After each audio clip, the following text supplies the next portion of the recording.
जय हिंद। आज हम जानेंगे इकोनॉमिक्स के बारे में। ठीक है, आपको जो है एग्जाम में ज़्यादातर क्वेश्चन इकोनॉमिक्स से देखने को मिलता है, क्योंकि जितना भी एग्ज़ाम हो रहे हैं, चाहे वो बिहार पुलिस का एग्ज़ाम हो या बिहार दरोगा का एग्ज़ाम हो या फिर अन्य एग्ज़ाम हो, क्योंकि लोग करते क्या है, हिस्ट्री पॉलिटी ज्योग्राफी पे तो ध्यान देते हैं, लेकिन इकोनॉमिक्स को वो अंडर एस्टिमेट करके चलते हैं, इकोनॉमिक्स को इग्नोर करके चलते हैं। तो आज न कल पढ़ ही लेंगे, इस सोच के लोग पढ़ नहीं पाते हैं, और इकोनॉमिक्स से जब क्वेश्चन आते हैं तो लोग हल नहीं कर पाते हैं। तो आपको ये विश्वास दिलाते हैं कि जो भी अपकमिंग वैकेंसी है दरोगा का, उसमें जो है इकोनॉमिक्स से क्वेश्चन आपको बहुत ज़्यादा मात्रा में देखने को मिलेगा। ओके देन, तो समझते हैं ध्यान से और स्टार्ट करते हैं। इकोनॉमिक्स, ठीक है, अर्थशास्त्र। अर्थशास्त्र कहते किसको है पहले वो देख लेते हैं। ठीक है, देखिए अर्थशास्त्र कहा किसको जाता है, न्यूनतम संसाधनों में अधिकतम उत्पादन को अर्थव्यवस्था कहते हैं। ठीक है, न्यूनतम संसाधनों में अधिकतम उत्पादन को अर्थव्यवस्था कहते हैं। इसके जनक अगर पूछ लिया तो इसके जनक जो माने जाते हैं, इसके जनक एडम स्मिथ को माने जाते हैं। एडम स्मिथ को इसके जनक माने जाते हैं, और एडम स्मिथ के पुस्तक भी हैं एक, जिसका नाम है वेल्थ ऑफ नेशन। ठीक है, वेल्थ ऑफ नेशन जो है एडम स्मिथ के द्वारा लिखा गया पहला पुस्तक है। ओके, जो अर्थशास्त्र के विषय में लिखा था, और ये लिखा कब था, तो ये लिखा था 1776 ईस्वी में। ठीक है, यहाँ तक कोई दिक्कत नहीं है। अब समझते हैं ध्यान से। अर्थव्यवस्था, अगर भारतीय अर्थव्यवस्था के जनक बोल दिया आपसे, तो बोलिएगा भारतीय अर्थव्यवस्था के जनक विश्वेश्वरैया। ठीक है, सर एन विश्वेश्वरैया। ठीक है, विश्वेश्वरैया को जो है भारतीय अर्थव्यवस्था का जनक बोला जाता है इकोनॉमिक्स का। यहाँ तक कोई दिक्कत नहीं है। अब समझते हैं ध्यान से, जिसमें कि हम पहला टॉपिक पढ़ने वाले हैं उत्पादन। उत्पादन के क्या क्या कारक हैं, उत्पादन में कौन कौन से भाग लेते हैं, वो सारा इस वीडियो में जानेंगे। लास्ट में आपको क्वेश्चन भी कराएंगे। ठीक है, जैसे उत्पादन अगर पढ़ाए तो उत्पादन से कुछ क्वेश्चन भी कराएंगे कि किस तरह से एग्जाम में क्वेश्चन पूछे जाते हैं। ठीक है, तो उत्पादन समझते हैं। उत्पादन के 4 कारक हैं। उत्पादन के जो है 4 कारक हैं। अगर आपको कोई चीज़ का उत्पादन करना है, ठीक है, जैसे खेती करना है, खेती करने के लिए क्या क्या चीज़ चाहिए, जैसे कि हम उत्पादन करना चाहते हैं। ठीक है, तो हम मालिक हैं, तो अगर हम मालिक हैं तो मालिक के साथ साथ क्या क्या चीज़ होना चाहिए उत्पादन करने के लिए, वो चीज़ हम इसमें जानेंगे। तो उत्पादन करने के लिए 4 चीज़ आवश्यकता होती है। क्या क्या? पहली बात तो आपके पास पूंजी होना चाहिए, पैसा होना चाहिए। ठीक है, पैसा के बगैर तो आप कुछ कर नहीं सकते हैं। ओके, दूसरा बात क्या होना चाहिए, भूमि होना चाहिए। जिस भूमि पे आप फसल उगाना चाहते हैं, गेहूं हो, चावल हो, धान हो, मक्का हो, जो भी चीज़ उगाना चाहते हैं उसके लिए आपको भूमि चाहिए। ठीक है, तो क्या बोले, पूंजी चाहिए पहले, फिर भूमि चाहिए, उसके बाद क्या चाहिए, वहाँ अगर धान बोना है, मक्का बोना है, तो आपको क्या चाहिए, श्रमिक चाहिए, मजदूर चाहिए। ठीक है, तो पहले फिर क्या चाहिए, मजदूर चाहिए। तो क्या क्या बोले, पूंजी, भूमि, मजदूर। और सारा तीनों का मालिक कौन होता है, उद्यमी। ठीक है, उद्यमी मतलब मालिक को बोला जाता है उद्यमी। ठीक है, तो उत्पादन के 4 कारक चाहिए, क्या क्या, पूंजी, भूमि, श्रमिक और उद्यमी। ये 4 अगर चीज़ है आपके पास तो आप कोई भी चीज़ का उत्पादन कर सकते हैं, कोई भी चीज़ का उत्पादन कर सकते हैं, चाहे आप खेती हो, ठीक है, कोई भी चीज़, इंडस्ट्री में कोई भी चीज़ अगर है तो उसमें भी जो है उद्यमी, ये 4 चीज़ की आवश्यकता होती है। ओके, अब समझते हैं ध्यान से। उद्यमी का अर्थ क्या हो गया, मालिक। उद्यमी किसे बोलते हैं, मालिक को बोलते हैं हम लोग उद्यमी। ये जो होते हैं ये 2 प्रकार के मालिक होते हैं। उद्यमी मतलब मालिक 2 प्रकार के होते हैं। एक मालिक होता है सिंगल, कि हम ही सारा पैसा लगाएंगे, आप लोग मत लगाइए पैसा। ठीक है, तो सिंगल मालिक को बोलते हैं प्रोप्राइटर। ठीक है, प्रोप्राइटर।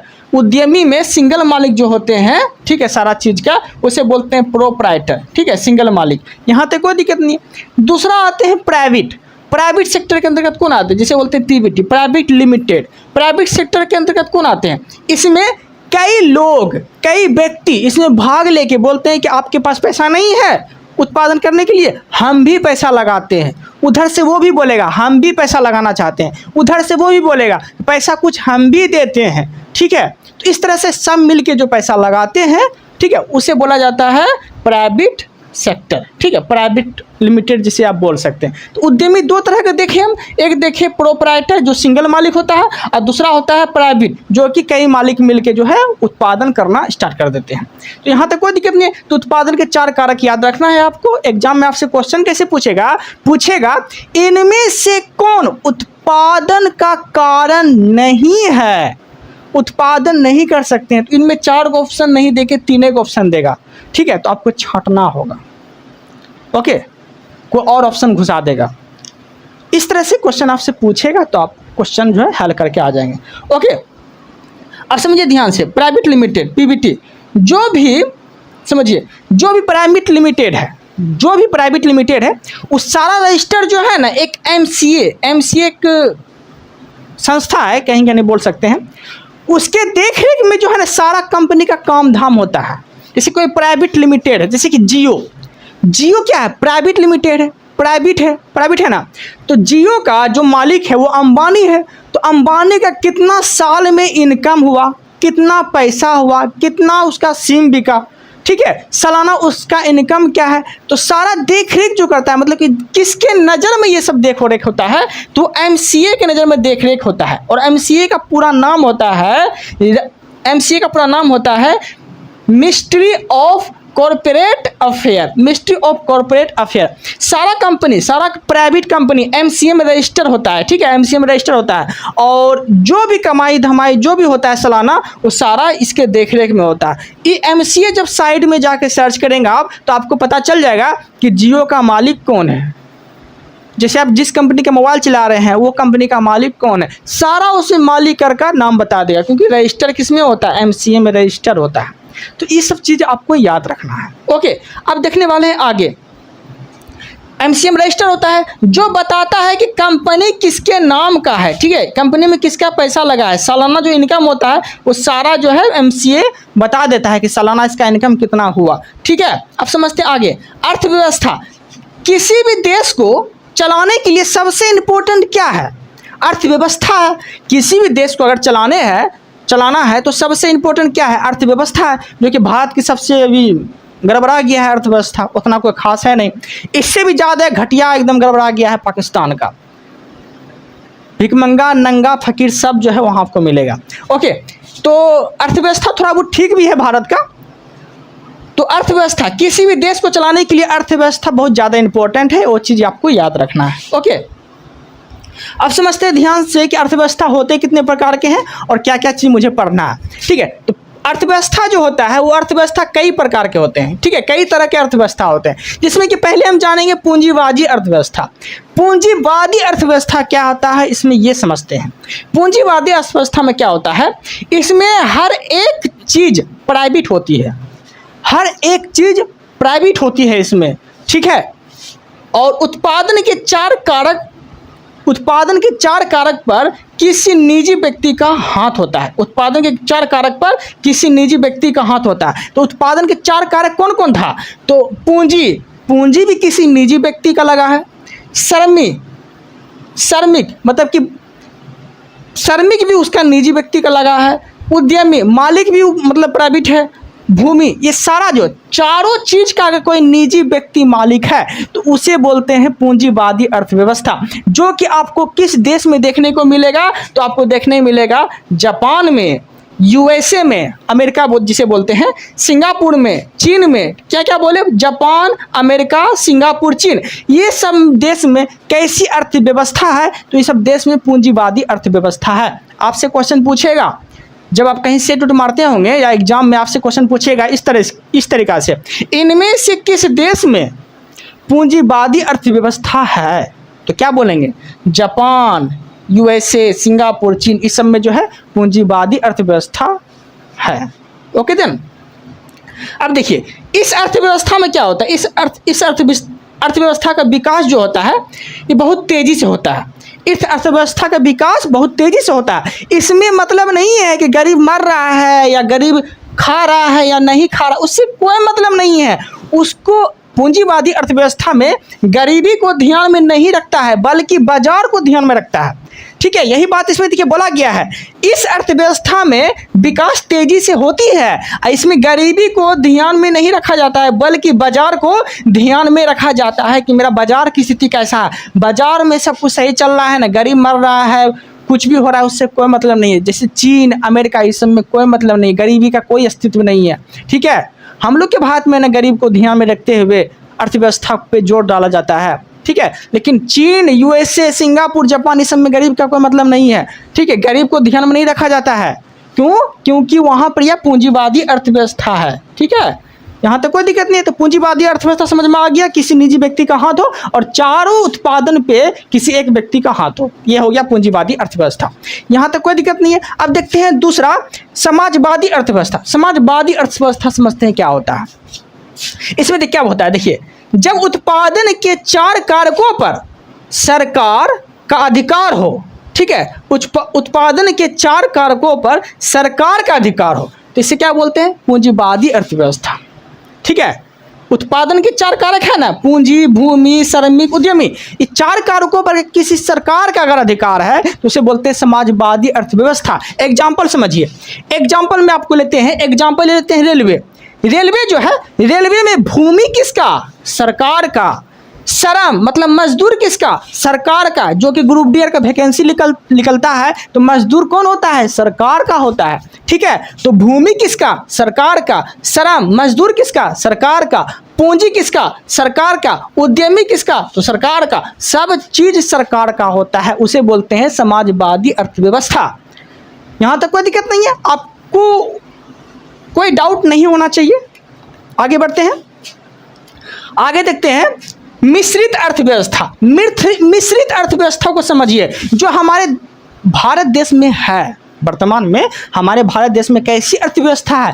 मिश्रित अर्थव्यवस्था है। मिश्रित अर्थव्यवस्था का अर्थ ये हो गया कि सरकार का भी पैसा लगा है, प्राइवेट का भी पैसा लगा है, सरकारी बसें भी चल रही है, सरकारी बसें भी चल रही है, प्राइवेट बसें भी चल रही है। तो ये सब कैसी व्यवस्था है? तो मिश्रित अर्थव्यवस्था है।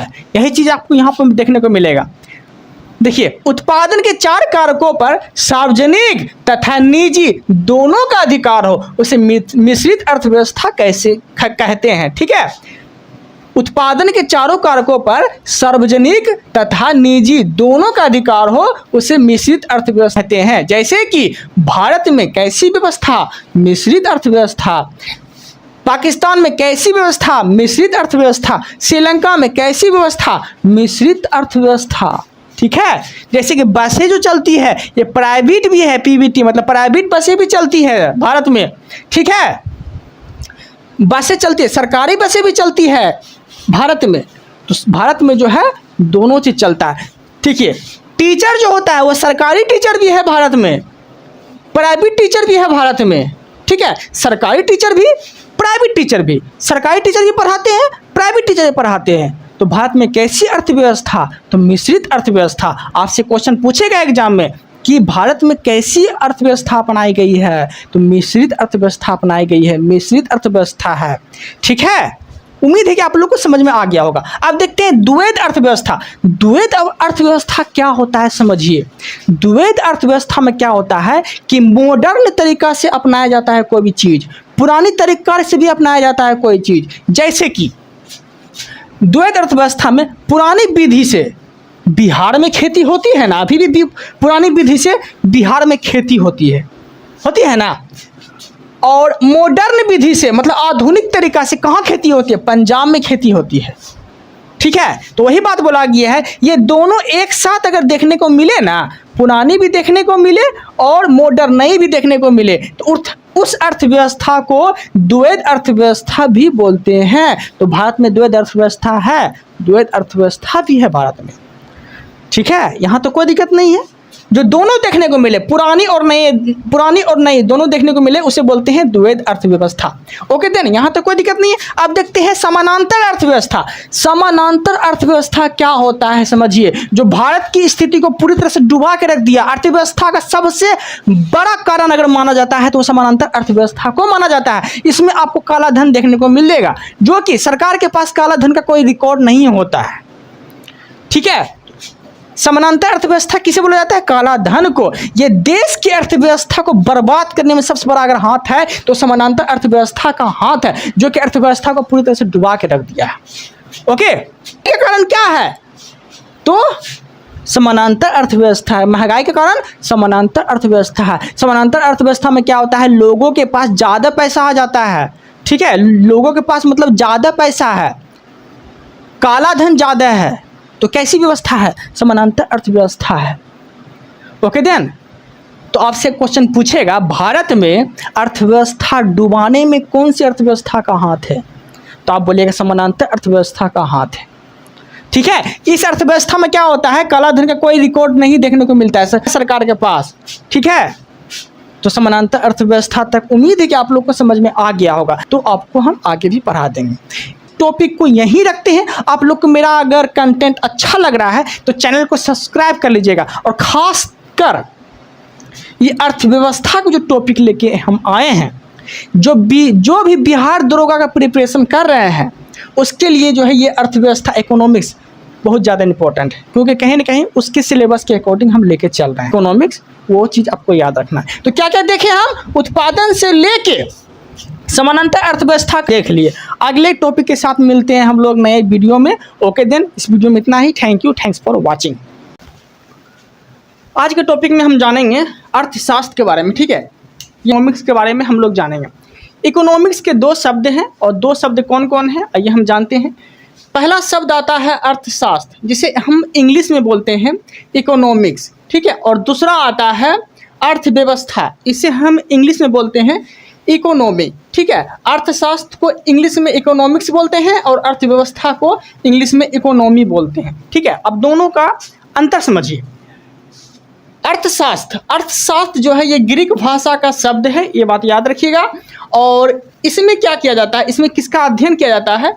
तो मानव द्वारा की जाने वाली आर्थिक गतिविधियां जिसमें लाभ या हानि हो, इसमें अध्ययन किया जाता है। ठीक है, लाभ या हानि हो, मानव द्वारा गतिविधियों द्वारा लाभ या हानि का इसमें अध्ययन किया जाता है। किसमें? तो अर्थशास्त्र में। और जो होता है इकोनॉमी, जिसे बोलते हैं अर्थव्यवस्था, इसमें क्या होता है? ऐसा शब्द जिसके आगे किसी देश या क्षेत्र का नाम जोड़ा जाए, उसे कहते हैं इकोनॉमी या अर्थव्यवस्था। तो दोनों समझ में आ गया होगा आपको। तो हम पहले पढ़ेंगे अर्थशास्त्र के बारे में, फिर धीरे धीरे हम आगे बढ़ेंगे। ओके, समझते हैं ध्यान से। देखिए, अर्थशास्त्र को इंग्लिश में बोलते हैं इकोनॉमिक्स। इसके लेखक की बात बोलेंगे तो इसके लेखक जो है इसके लेखक में प्राचीन काल में, सबसे प्राचीन काल में इसके लेखक किसे माने जाते हैं? तो माने जाते हैं चाणक्य को। और चाणक्य जो है ये चंद्रगुप्त मौर्य के दरबार में रहा करते थे, और चंद्रगुप्त मौर्य के दरबार में ये पीएम का काम करते थे, मतलब पीएम के पद इसको दिया गया था। ठीक है, चंद्रगुप्त मौर्य के माध्यम से। तो प्राचीन काल में अर्थशास्त्र के जनक जो बोले जाते हैं वो चाणक्य को बोले जाते हैं। चाणक्य का अन्य नाम भी है, वो क्या क्या है? तो कौटिल्य भी इसी को बोला जाता है, विष्णुगुप्त भी इसी को बोला जाता है।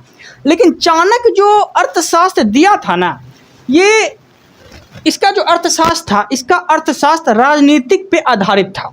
ठीक है, राजनीतिक के आधार पे इसका अर्थशास्त्र था। तो ये चीज़ आपको याद रखना है। ठीक, इसकी पुस्तक क्या थी? तो अर्थशास्त्र के लेखक चाणक्य को बोला जाता है प्राचीन काल में। ठीक है, और इसके जो पुस्तक थी ये, ठीक है, यहाँ हम लिख देते हैं आधारित थी। किसकी पुस्तक? तो चाणक्य के अर्थशास्त्र की पुस्तक जो थी वो राजनीतिक पे आधारित थी। लेकिन हम क्या पढ़ेंगे? हम पढ़ेंगे आधुनिक अर्थशास्त्र के बारे में। आधुनिक अर्थशास्त्र के जनक बोलेंगे तो आधुनिक अर्थशास्त्र के जनक एडम स्मिथ को बोले जाते हैं। और एडम स्मिथ जो है ये ब्रिटेन के रहने वाले होते हैं। ठीक है, ब्रिटेन के ये व्यक्ति होते हैं, इसी ने जो है आधुनिक अर्थशास्त्र का खोज किया था, जनक इसी को बोले जाते हैं। ओके, यहाँ हम यूके लिखे हैं। यूके का मतलब ब्रिटेन होता है, लंदन होता है, इसमें फंसिएगा नहीं। ओके, और एडम स्मिथ की एक पुस्तक है जो फेमस है और एग्जाम में पूछे जाते हैं। वो पुस्तक का क्या नाम है? तो वेल्थ ऑफ नेशन। ठीक है, एडम स्मिथ की पुस्तक है वेल्थ ऑफ नेशन। और एडम स्मिथ द्वारा जो ये पुस्तक है ये लिखा गया था कब? तो 1776 में जो है वेल्थ ऑफ नेशन पुस्तक एडम स्मिथ के द्वारा लिखा गया था।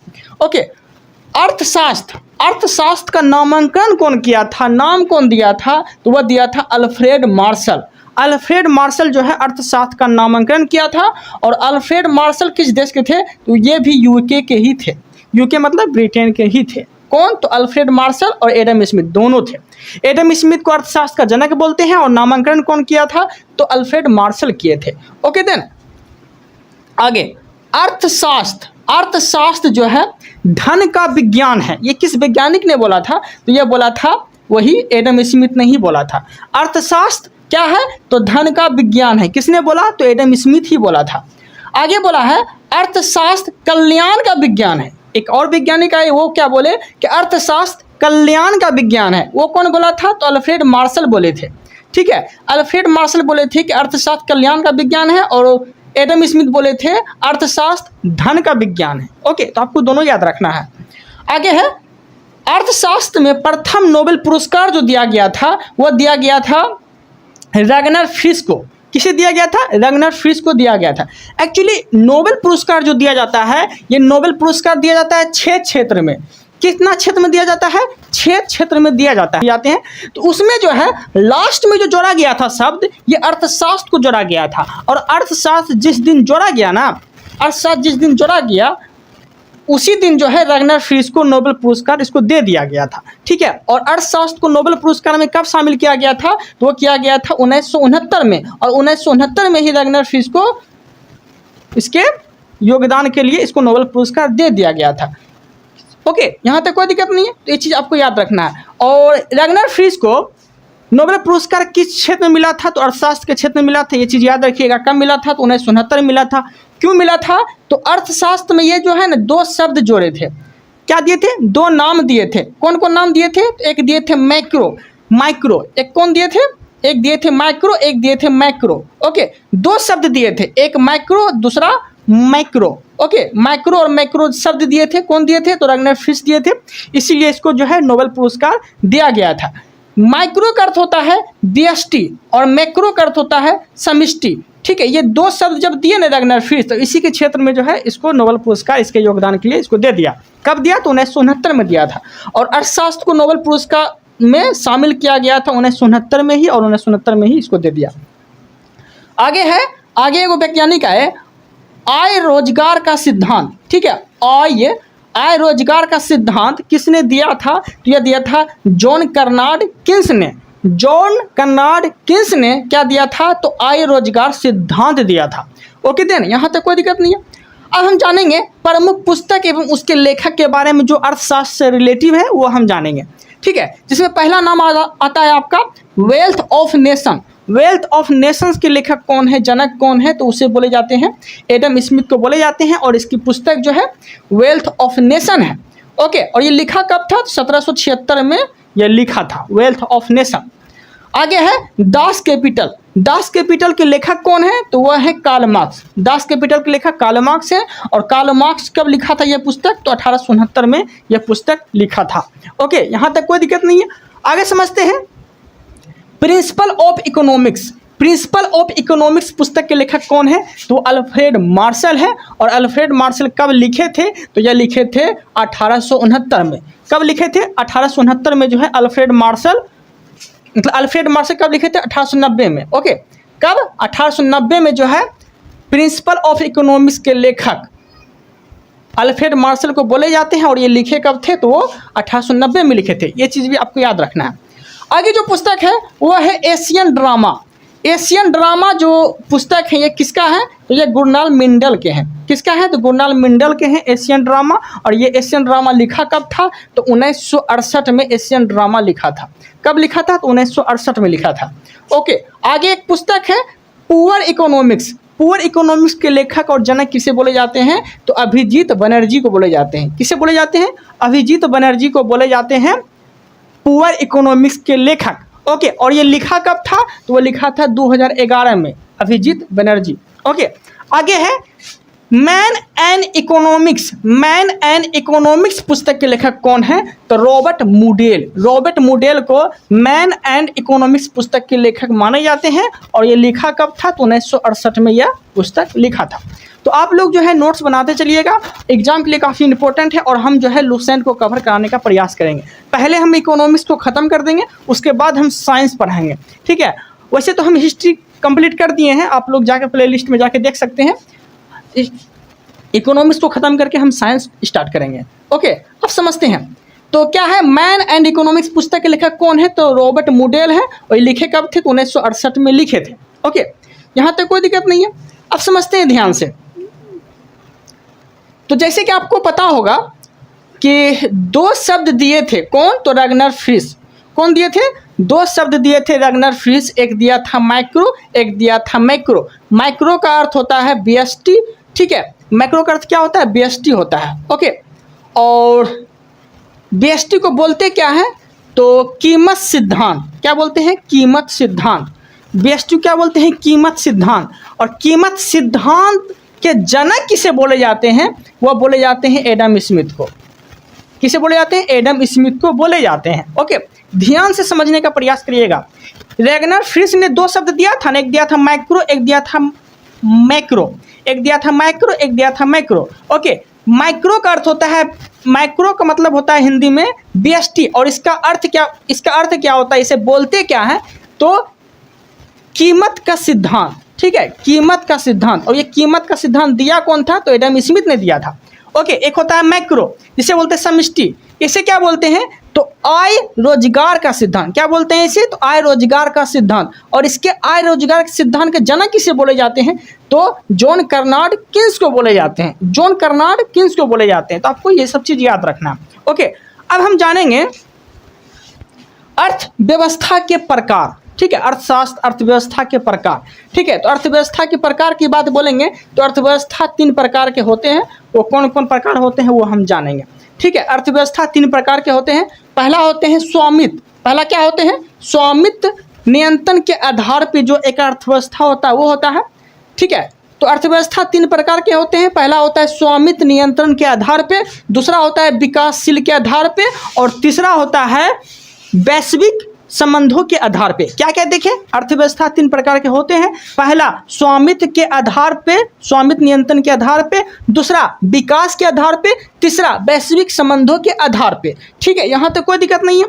स्वामित्व के आधार की बात बोलेंगे तो इसमें 3 चीज आते हैं, 3 अर्थव्यवस्था आते हैं। एक आते हैं पूंजीवादी अर्थव्यवस्था, दूसरा आते हैं समाजवादी अर्थव्यवस्था, तीसरा आते हैं मिश्रित अर्थव्यवस्था। क्या क्या बोले? स्वामित्व नियंत्रण के आधार पर पूंजीवादी अर्थव्यवस्था, समाजवादी अर्थव्यवस्था, मिश्रित अर्थव्यवस्था, ये 3 गो अर्थव्यवस्था आते हैं। ओके, दूसरा आता है विकास के आधार पे, ठीक है। विकास के आधार की बात बोलेंगे तो पहला आता है विकसित अर्थव्यवस्था, दूसरा आता है विकासशील अर्थव्यवस्था, तीसरा आता है अल्प विकसित अर्थव्यवस्था। तो ये 3 चीजें आते हैं, आप याद रखिएगा।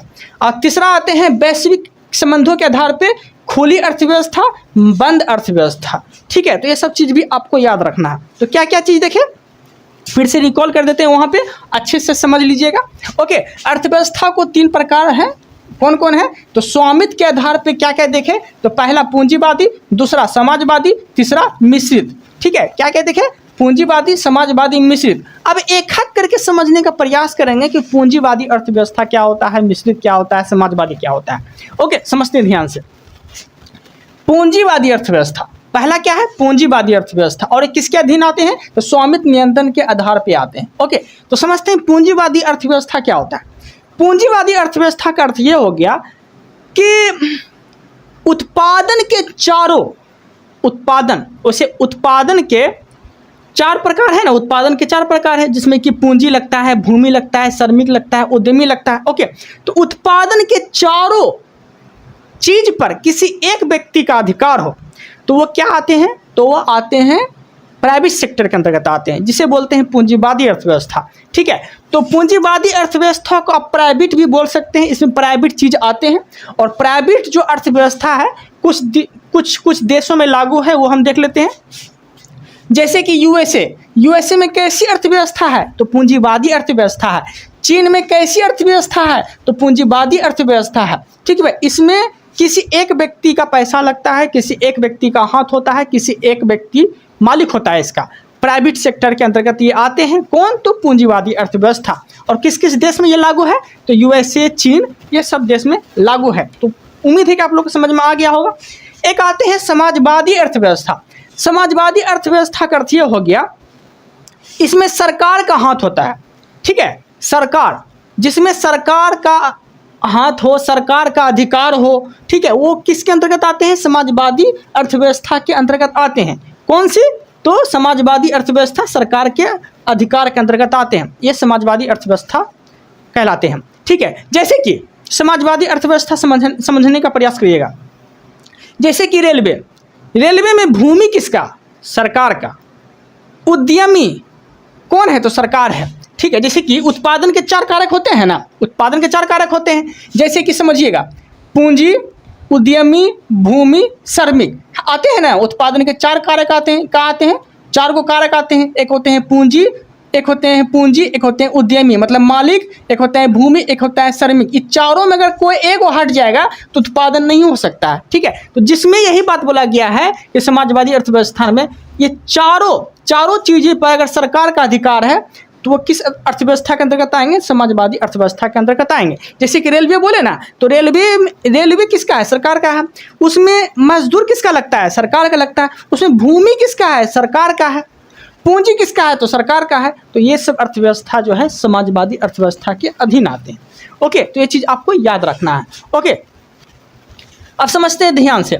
एक आते हैं मिश्रित अर्थव्यवस्था। मिश्रित अर्थव्यवस्था का अर्थ ये हो गया मिला जुला। तो भारत में कैसी अर्थव्यवस्था है? तो मिश्रित अर्थव्यवस्था है। ठीक है, इसमें क्या होता है?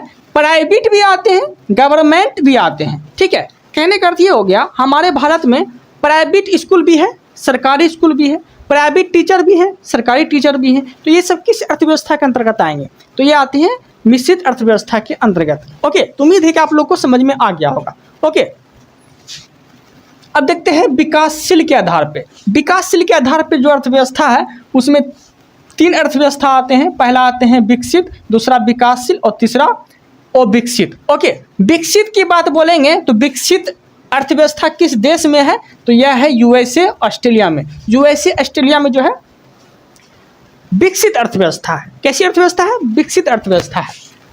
दूसरा है विकासशील। विकासशील अर्थव्यवस्था कहाँ पे है? तो यह इंडिया और पाकिस्तान में विकासशील अर्थव्यवस्था है। ठीक है, तो आप ये बोल सकते हैं क्या है? विकासशील अर्थव्यवस्था किस में है? तो इंडिया और पाकिस्तान में विकासशील अर्थव्यवस्था है। ओके, और विकसित अर्थव्यवस्था किस में है? जो कि विकसित नहीं होता हो तो रवांडा, युगांडा में अविकसित अर्थव्यवस्था। ठीक है, तो ये जो देखें हम विकसित, विकासशील और विकसित, ये किसके अंतर्गत आते हैं? तो विकासशील के अंतर्गत आते हैं। ठीक है, जिसमें कि विकसित, विकासशील और विकसित आते हैं। ओके, विकसित किस में आते हैं? तो यूएसए और ऑस्ट्रेलिया में विकसित अर्थव्यवस्था है। विकासशील किस में है? तो इंडिया और पाकिस्तान में विकासशील अर्थव्यवस्था है। और विकसित किस में है? तो रवांडा, युगांडा में और विकसित अर्थव्यवस्था है। ओके, आगे देखते हैं वैश्विक संबंध के आधार पे। वैश्विक संबंध के आधार पे 2 तरह के अर्थव्यवस्था आते हैं। ठीक है, एक आते हैं खुली, एक होते हैं बंद। खुली अर्थव्यवस्था किस में है? तो हांगकांग में खुली अर्थव्यवस्था है। ओके, बंद अर्थव्यवस्था किसे बोलते हैं? जिसमें कि आयात और निर्यात, ना आयात करें के बाहर भेजेंगे ना बाहर का सामान अंदर आएगा। तो ये जो बंद अर्थव्यवस्था है ये किस देश में है? तो ये जो है बंद अर्थव्यवस्था ये उत्तरी कोरिया में है। कहाँ पे है? उत्तरी कोरिया में बंद अर्थव्यवस्था है। ठीक है, सब चीज़ उगाते हैं और खुद खाते हैं, खुद सब चीज़ करते हैं, किसी से लेन देन के मतलब ही नहीं रखते हैं।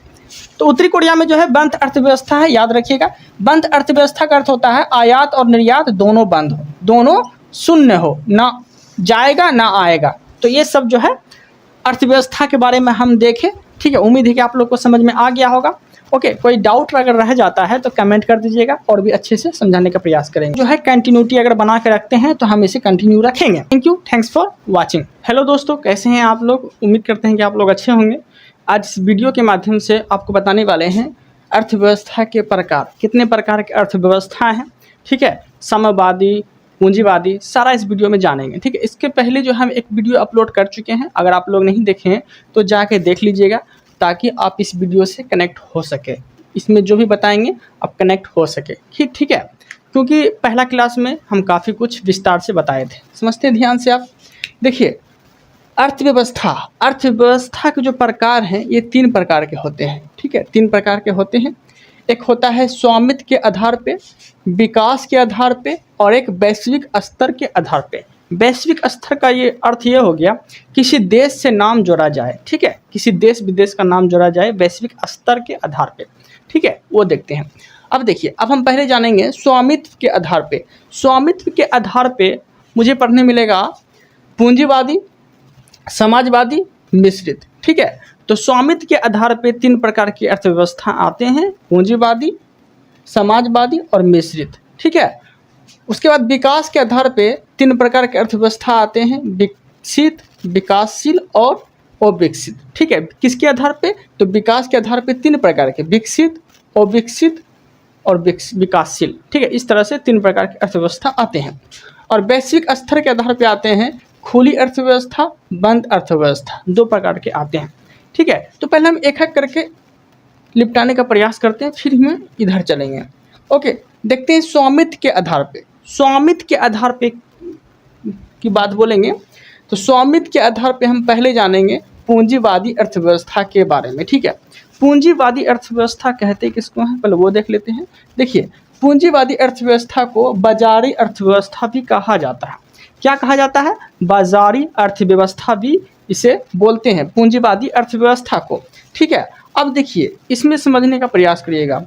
इस पे जो नियंत्रण होता है ना, पूर्व स्वामित्व का होता है, किसी एक व्यक्ति का इसके ऊपर नियंत्रण होता है, चाहे वो कंपनी किसी एक का हो या फिर कोई मालिक किसी एक का हो, किसी निजी व्यक्ति का इसके ऊपर अधिकार होता है, ठीक है। इसके ऊपर पूर्व नियंत्रण होता है स्वामित्व का, ठीक है, या फिर किसी कंपनी का या फिर किसी व्यक्ति का, जो हम अभी बोले आपको, इसमें निजी नियंत्रण होता है। और इसमें जो इसका जो मुख्य उद्देश्य होता है, पूंजीवादी अर्थव्यवस्था का जो मुख्य उद्देश्य होता है, जिस भी देश में यह लागू है, इसमें मुख्य उद्देश्य क्या होता है? इसमें मुख्य उद्देश्य होता है लाभ कमाना। क्या होता है? इसका मुख्य उद्देश्य होता है लाभ कमाना। इससे इसका कोई फर्क नहीं पड़ता है कि समाज पे इसका क्या प्रभाव पड़ेगा, ठीक है, किसी व्यक्ति पे इसका क्या प्रभाव पड़ेगा। इसमें किसी व्यक्ति के ऊपर ध्यान नहीं दिया जाता है, बल्कि बाजार को देखते हुए बाजार में क्या चीज़ लागू करे जो बाजार के लिए सही है, किसी व्यक्ति के लिए सही नहीं है। इसीलिए इसके ऊपर सिर्फ और सिर्फ लाभ कमाने के बारे में सोचा जाता है। कह सकते हैं सिर्फ स्वार्थ के बारे में सोचा जाता है। स्वार्थी लोग होते हैं ना, सिर्फ मुझे लाभ ही कमाना है, बाकी लोग मर रहा है उससे हमको कोई मतलब नहीं है, ठीक है। तो पूंजीवादी अर्थव्यवस्था का मतलब होता है सिर्फ लाभ कमाना, ठीक है, इसका मुख्य उद्देश्य होता है। ओके, इसको बाजार पे, इसका जो है बाजार पे ध्यान दिया जाता है, बाजार को देखते हुए इसके ऊपर ध्यान दिया जाता है। देखिए, इसे सबसे पहले अपनाया कौन था? पूंजीवादी अर्थव्यवस्था जो है सबसे पहले कौन अपनाया था? तो ये अपनाया था अमेरिका। कौन अपनाया था? अमेरिका अपनाया था सबसे पहले, ठीक है। अब समझते हैं दूसरा क्या है? तो दूसरा आता है समाजवादी अर्थव्यवस्था। समाजवादी अर्थव्यवस्था को गैर बाजारी अर्थव्यवस्था के नाम से भी आप इसे जान सकते हैं। गैर बाजारी अर्थव्यवस्था समाजवादी अर्थव्यवस्था को ही बोला जाता है, ठीक है। इसे केंद्रीय नियोजित अर्थव्यवस्था भी कहते हैं। केंद्रीय नियोजित अर्थव्यवस्था समाजवादी अर्थव्यवस्था को ही बोलते हैं। और इसका जो मालिक होता है, इसका मालिक होता है सरकार। इसका मालिक क्या होता है? सरकार होता है। और इसका मुख्य उद्देश्य क्या है समाजवादी अर्थव्यवस्था का? इसका मुख्य उद्देश्य है समाज कल्याण। समाज कल्याण को देखते हुए ये अर्थव्यवस्था का मुख्य काम है, ठीक है। समझते हैं ध्यान से, मुख्य उद्देश्य क्या है? तो समाज के लिए कल्याण करना, ठीक है। इसे अपनाने वाला जो पहला देश था, ठीक है, समाजवादी अर्थव्यवस्था को अपनाने वाला जो देश था, वो पहला देश था USSR, मतलब रूस, ठीक। इसे आप USSR भी बोल सकते हैं, संयुक्त राष्ट्र संघ, या फिर रूस बोल सकते हैं, ठीक है। तो समाजवादी अर्थव्यवस्था को अपनाने वाला जो देश था, वो देश का क्या नाम था? रूस, ठीक है।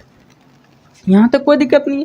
तो समाजवादी अर्थव्यवस्था तक तो आपको कोई प्रॉब्लम नहीं हुआ होगा। पूंजीवादी अर्थव्यवस्था क्या था? तो उस पर निजी व्यक्ति का अधिकार होता था और वो प्राइवेट सेक्टर के अंतर्गत आता था, ठीक है, ये होता था। समाजवादी अर्थव्यवस्था क्या हो गया? तो इसका मालिक एक सरकार होता है और इस समाज कल्याण के लिए यह काम करता है, ठीक है। यहाँ तक कोई दिक्कत नहीं। अब देखिए, समाजवादी अर्थव्यवस्था के जनक की बात बोलेंगे तो इसके जनक जो हैं, इसके जनक कार्ल मार्क्स को बोले जाते हैं। समाजवादी अर्थव्यवस्था के जनक कार्ल मार्क्स को बोले जाते हैं। इसे हम साम्यवादी अर्थव्यवस्था भी कहते हैं। क्या कहते हैं? साम्यवादी अर्थव्यवस्था भी कहते हैं। किसे? तो समाजवादी अर्थव्यवस्था को साम्यवादी अर्थव्यवस्था भी कहते हैं। अभी जो है साम्यवादी अर्थव्यवस्था किस देश में लागू है, तो वह चीन में लागू है। ठीक है, चीन में कैसी लागू है, कैसी व्यवस्था है, तो समाजवादी अर्थव्यवस्था लागू है, साम्यवादी। ठीक है, समाजवादी को ही साम्यवादी अर्थव्यवस्था कहते हैं, आप लोग फंसिएगा नहीं। और इसके जनक जो है कार्ल मार्क्स को बोले जाते हैं। ओके, आगे है मिश्रित अर्थव्यवस्था। मिश्रित अर्थव्यवस्था किसे बोलते हैं? मिश्रित का अर्थ हो गया मिला जुला। ठीक है, इसमें सरकारी कंपनी भी काम करते हैं भारत के अंदर और प्राइवेट सेक्टर भी काम करते हैं भारत के अंदर। ठीक है, तो इसे अपनाने वाला जो देश था, मिश्रित अर्थव्यवस्था को अपनाने वाला पहला देश, तो वह था भारत। कौन था? भारत। आप समझते हैं ध्यान से इसे। मिश्रित अर्थव्यवस्था में क्या बोले, सरकारी कंपनी भी आते हैं, प्राइवेट कंपनी भी आते हैं। कहने का अर्थ ये हो गया कि भारत में सरकारी टीचर भी हैं, प्राइवेट टीचर भी हैं, सरकारी स्कूल भी हैं, प्राइवेट स्कूल भी हैं। तो भारत में कैसी अर्थव्यवस्था है, तो भारत में मिश्रित अर्थव्यवस्था है। ठीक है, यहाँ तो कोई दिक्कत नहीं है। आगे बढ़ते हैं। पर मिश्रित अर्थव्यवस्था के जनक, मिश्रित अर्थव्यवस्था के जनक किसे बोले जाते हैं, तो जॉन कर्नाड किन्स। किसे बोले जाते हैं? जॉन कर्नाड किन्स को मिश्रित अर्थव्यवस्था के जनक माने जाते हैं। और इसके जो पहला देश है इसे अपनाने वाला, तो वह है भारत। ये चीज़ भी आप याद रखिएगा। तो पहला देश कौन हो गया? भारत इसे अपनाया है। ओके, मिश्रित अर्थव्यवस्था तभी हो सकता है जब क्या हो सकता है, जब 51% सरकार का कर्मचारी हो, सरकार का हिस्सा हो, तभी जो है मिश्रित अर्थव्यवस्था कहला सकता है। कितना परसेंट होना चाहिए?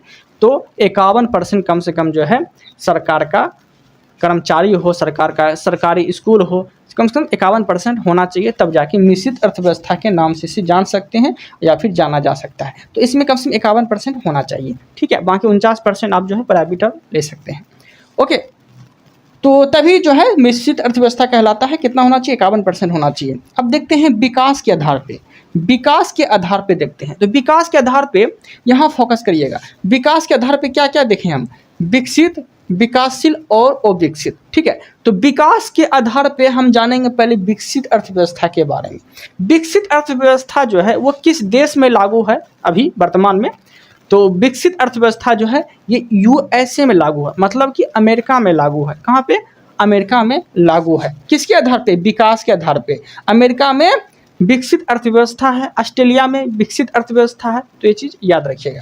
ओके, आगे देखते हैं विकासशील। विकासशील मतलब विकास होने के कगार पे है। ठीक है, अमेरिका तो विकसित हो गया है, काफ़ी आगे बढ़ चुका है अमेरिका, लेकिन भारत विकासशील के आधार पे, विकास होने के कगार पे है। अभी विकसित हुआ नहीं है, विकास होने के आधार पे है। तो विकासशील अर्थव्यवस्था किस देश में है लागू है? तो भारत में लागू है, पाकिस्तान में लागू है। ये सब में विकासशील अर्थव्यवस्था।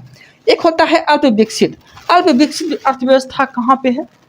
न विकास हो रहा है न विकसित हो रहा है। तो यह है युगांडा, अफ्रीका, अफ्रीका, बुरुंडी, ये सब क्या है? अफ्रीका का एक देश है ना, तो युगांडा, अफ्रीका, ये सब में क्या है? तो अविकसित अर्थव्यवस्था है। ठीक है, ना विकसित हो रहा है ना विकासशील हो रहा है। ठीक है, इस तरह से। तो यहाँ तक कोई दिक्कत नहीं है। अल्प विकसित अर्थव्यवस्था समझ में आ गया आप लोग को? ओके, अब देखते हैं हम लोग वैश्विक संबंध के आधार पे। वैश्विक संबंध के आधार का अर्थ ये हो गया कि देश का नाम जुड़ा जाए। ठीक है, देश विदेश के आधार पे। तो वैश्विक संबंध के आधार पे जो है दो प्रकार की अर्थव्यवस्था आपको देखने को मिलेगा। पहली खुली अर्थव्यवस्था। खुली अर्थव्यवस्था का अर्थ ये हो गया कि आयात और निर्यात दोनों होता हो। ठीक है, आयात का अर्थ हो गया उत्पादन और निर्यात का अर्थ हो गया बेचना। ठीक है, अगर भारत में कोई चीज़ उगाया जा रहा है तो विदेश में जाके हम बेच सकते हैं। तो आयात और निर्यात वहाँ से आ भी सकता है, यहाँ से जा भी सकता है।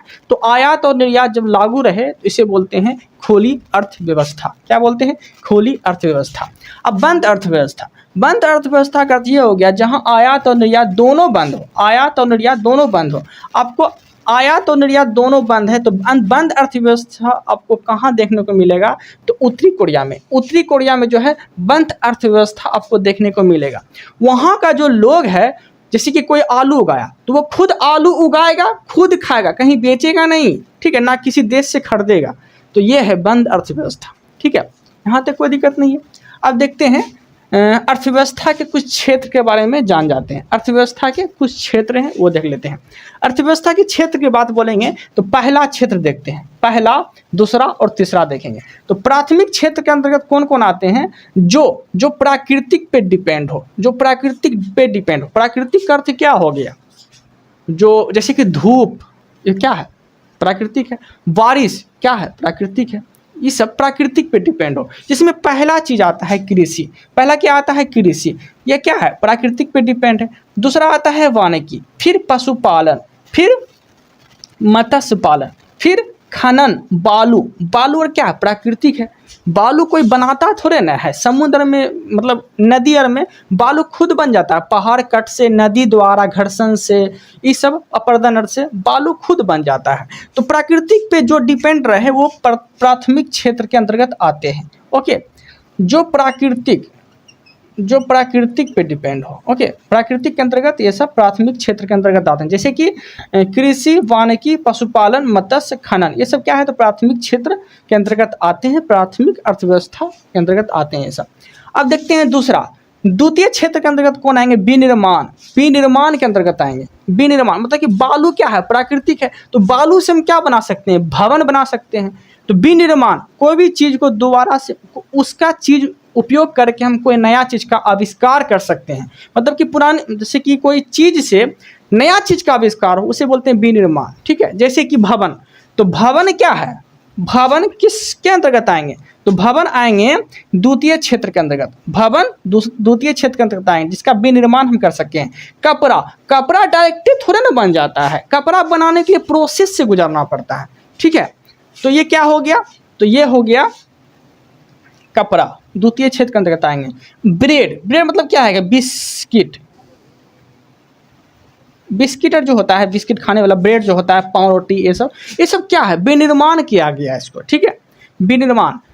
तो ये सब ब्रेड, ब्रेड क्या आ गया? दूसरा क्षेत्र के अंतर्गत आएगा। गैस, गैस अचानक से नहीं बन जाता, गैस बनाना पड़ता है। ठीक है, इलेक्ट्रिसिटी, इलेक्ट्रिसिटी कैसे बन जाता है? इलेक्ट्रिसिटी बनाना पड़ता है। ठीक है, जैसे कि पानी चाहिए, कोयला चाहिए, घर्षण चाहिए, स्पीड चाहिए, मोटर चाहिए, हर एक चीज़ का एक प्रोसेस चाहिए, तब जाके इलेक्ट्रिसिटी बन सकता है, विनिर्माण कर सकते हैं। ये सब विनिर्माण जो आते हैं ये दूसरा क्षेत्र के अंतर्गत आते हैं। ठीक है, जैसे कि औद्योगिक, औद्योगिक क्षेत्र, ये सब क्या है? ये सब दूसरा क्षेत्र के अंतर्गत आएंगे। ठीक है, द्वितीय सेक्टर के अंतर्गत आएंगे। जो प्राकृतिक पे डिपेंड हो, प्राथमिक क्षेत्र के अंतर्गत आएंगे।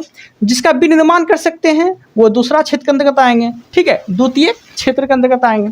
और तीसरा क्षेत्र जिसे बोलते हैं तृतीयक क्षेत्र। ठीक है, तृतीयक क्षेत्र, इसे हम सेवा क्षेत्र बोल सकते हैं। ठीक है, किसी को आप सेवा दे रहे हैं तो ये किसके अंतर्गत आएंगे? तो ये आएंगे तृतीय क्षेत्र के अंतर्गत आएंगे। ठीक है, इसे हम तृतीय क्षेत्र या सेवा क्षेत्र बोल सकते हैं। जैसे कि एजुकेशन, जैसे हम अभी आपको पढ़ा रहे हैं तो क्या दे रहे हैं? सेवा दे रहे हैं। यूट्यूब मुझे क्या दे रहा है? सेवा दे रहा है। ठीक है, तो एजुकेशन क्या है? तो एजुकेशन तीसरा क्षेत्र के अंतर्गत आएंगे। ठीक है, सॉफ्टवेयर या फिर चिकित्सा क्या है? चिकित्सा मतलब डॉक्टर जो होते हैं वो सेवा करते हैं। सेवा के बदले हम उसे क्या देते हैं? कुछ पैसे देते हैं। ठीक है, तो ये सब किसके अंतर्गत आएंगे? तो ये सब आएंगे तीसरा क्षेत्र के अंतर्गत। परिवहन क्या है? सेवा दे रहा है। कहीं मुझे दिल्ली से मुझे सामान लाना है बिहार, तो क्या परिवहन करके, ट्रक हो गया, गाड़ी हो गया, ये सब क्या है? तीसरा क्षेत्र के अंतर्गत आएंगे, क्योंकि वो सब मुझे सेवा दे रहा है। ठीक है, तो सेवा जिसके अंतर्गत आ गया वो आ गया तीसरा क्षेत्र के अंतर्गत। ठीक है, अब जैसे बैंकिंग क्या है? बैंकिंग मुझे सेवा दे रहा है। बैंक के अंतर्गत, बैंक जो ब्रांच खुला है, बैंकर क्या है? तो सेवा दे रहा है। वहाँ जाएंगे तो वहाँ पैसा जमा करेंगे, खाता जमा करेंगे। ठीक है, तो वो सब क्या है? सेवा दे रहा है मुझे। खाता जमा करेंगे, लिख के देंगे, तब मुझे वो पैसा देगा। तो क्या कर रहा है? वो बैठ के सेवा कर रहा है। वो अगर वो सेवा कर रहा है तो उसको पैसा मिलता है सेवा करने के लिए। तो वैसे ही जो है सेवा क्षेत्र भी बोल सकते हैं। तो सेवा के अंतर्गत कहीं ना कहीं जो आता है ना, बैंकिंग, इंश्योरेंस मतलब कि लाइफ इंश्योरेंस जो होता है, LIC, ये सब क्या कर रहा है? सेवा दे रहा है। आपके प्राण को या फिर आपके लाइफ को कुछ खतरा होता है, ऐसा कुछ होता है, तो उसके तरफ से आपको कुछ पैसे दिए जाएंगे। सेवा तो क्या क्या बोले? तीसरा क्षेत्र के अंतर्गत एजुकेशन, चिकित्सा, सॉफ्टवेयर, परिवहन, बैंकिंग, इंश्योरेंस, ये सब क्या है? ये सब तीसरा क्षेत्र के अंतर्गत आते हैं। तीसरा क्षेत्र को सेवा क्षेत्र भी बोलते हैं। आप अगर सेवा याद रखते हैं सेवा क्षेत्र, आप सारा क्वेश्चन लगा लेंगे। ठीक है, यहाँ तक कोई दिक्कत नहीं। अब देखते हैं बेरोजगारी। बेरोजगारी किसे बोलते हैं? देखिए, बेरोजगारी एक क्या है? तो बेरोजगारी एक आर्थिक एवं सामाजिक समस्या है देश की। बेरोजगारी क्या है? बेरोजगारी एक आर्थिक और सामाजिक कारण है देश के। अभी तो भारत में सबसे ज़्यादा बेरोजगारी घूम रहा है कहाँ पे? बिहार में। तो सामाजिक और आर्थिक कारण है ना देश की, ठीक है। और इसका माप कौन करता है कि भारत में कितना % बेरोजगारी है, कौन सी युवा बेरोजगार है, कौन सी युवा रोजगार है? सारा जो है आकलन जो करता है वो करता है NSSO। कौन करता है? NSSO, ठीक है। इसका फुल फॉर्म बोलेंगे तो नेशनल सैम्पलिंग सर्वे ऑर्गेनाइजेशन। क्या बोले? नेशनल सैम्पलिंग सर्वे ऑर्गेनाइजेशन, ठीक है। इसका गठन जो हुआ था NSSO का, यह हुआ था 1950 में। कब हुआ था? 1950 में इसका गठन हुआ था। और इसका मुख्यालय की बात बोलेंगे तो इसका मुख्यालय जो है NSSO का कहाँ पड़ता है? तो वो पड़ता है नई दिल्ली में। ओके, यहाँ तक कोई दिक्कत नहीं आप लोग को। अब देखते हैं आगे। बेरोजगारी जो है, बेरोजगारी तो होते हैं कई प्रकार के, लेकिन हम आपको एग्जाम से रिलेटिव बताने वाले हैं, ठीक है। इसमें आपको 2 प्रकार की बेरोजगारी याद रखना है। एक याद रखना है अनैच्छिक, एक याद रखना है ऐच्छिक, ठीक है। तो बेरोजगारी 2 प्रकार के हम पढ़ने वाले हैं, ठीक है। एक होता है अनैच्छिक बेरोजगारी, एक होता है ऐच्छिक बेरोजगारी, ठीक है। अनैच्छिक बेरोजगारी का अर्थ ये हो गया, मतलब कि इच्छा होना, इच्छा होना, ये क्या है? अनैच्छिक बेरोजगारी है।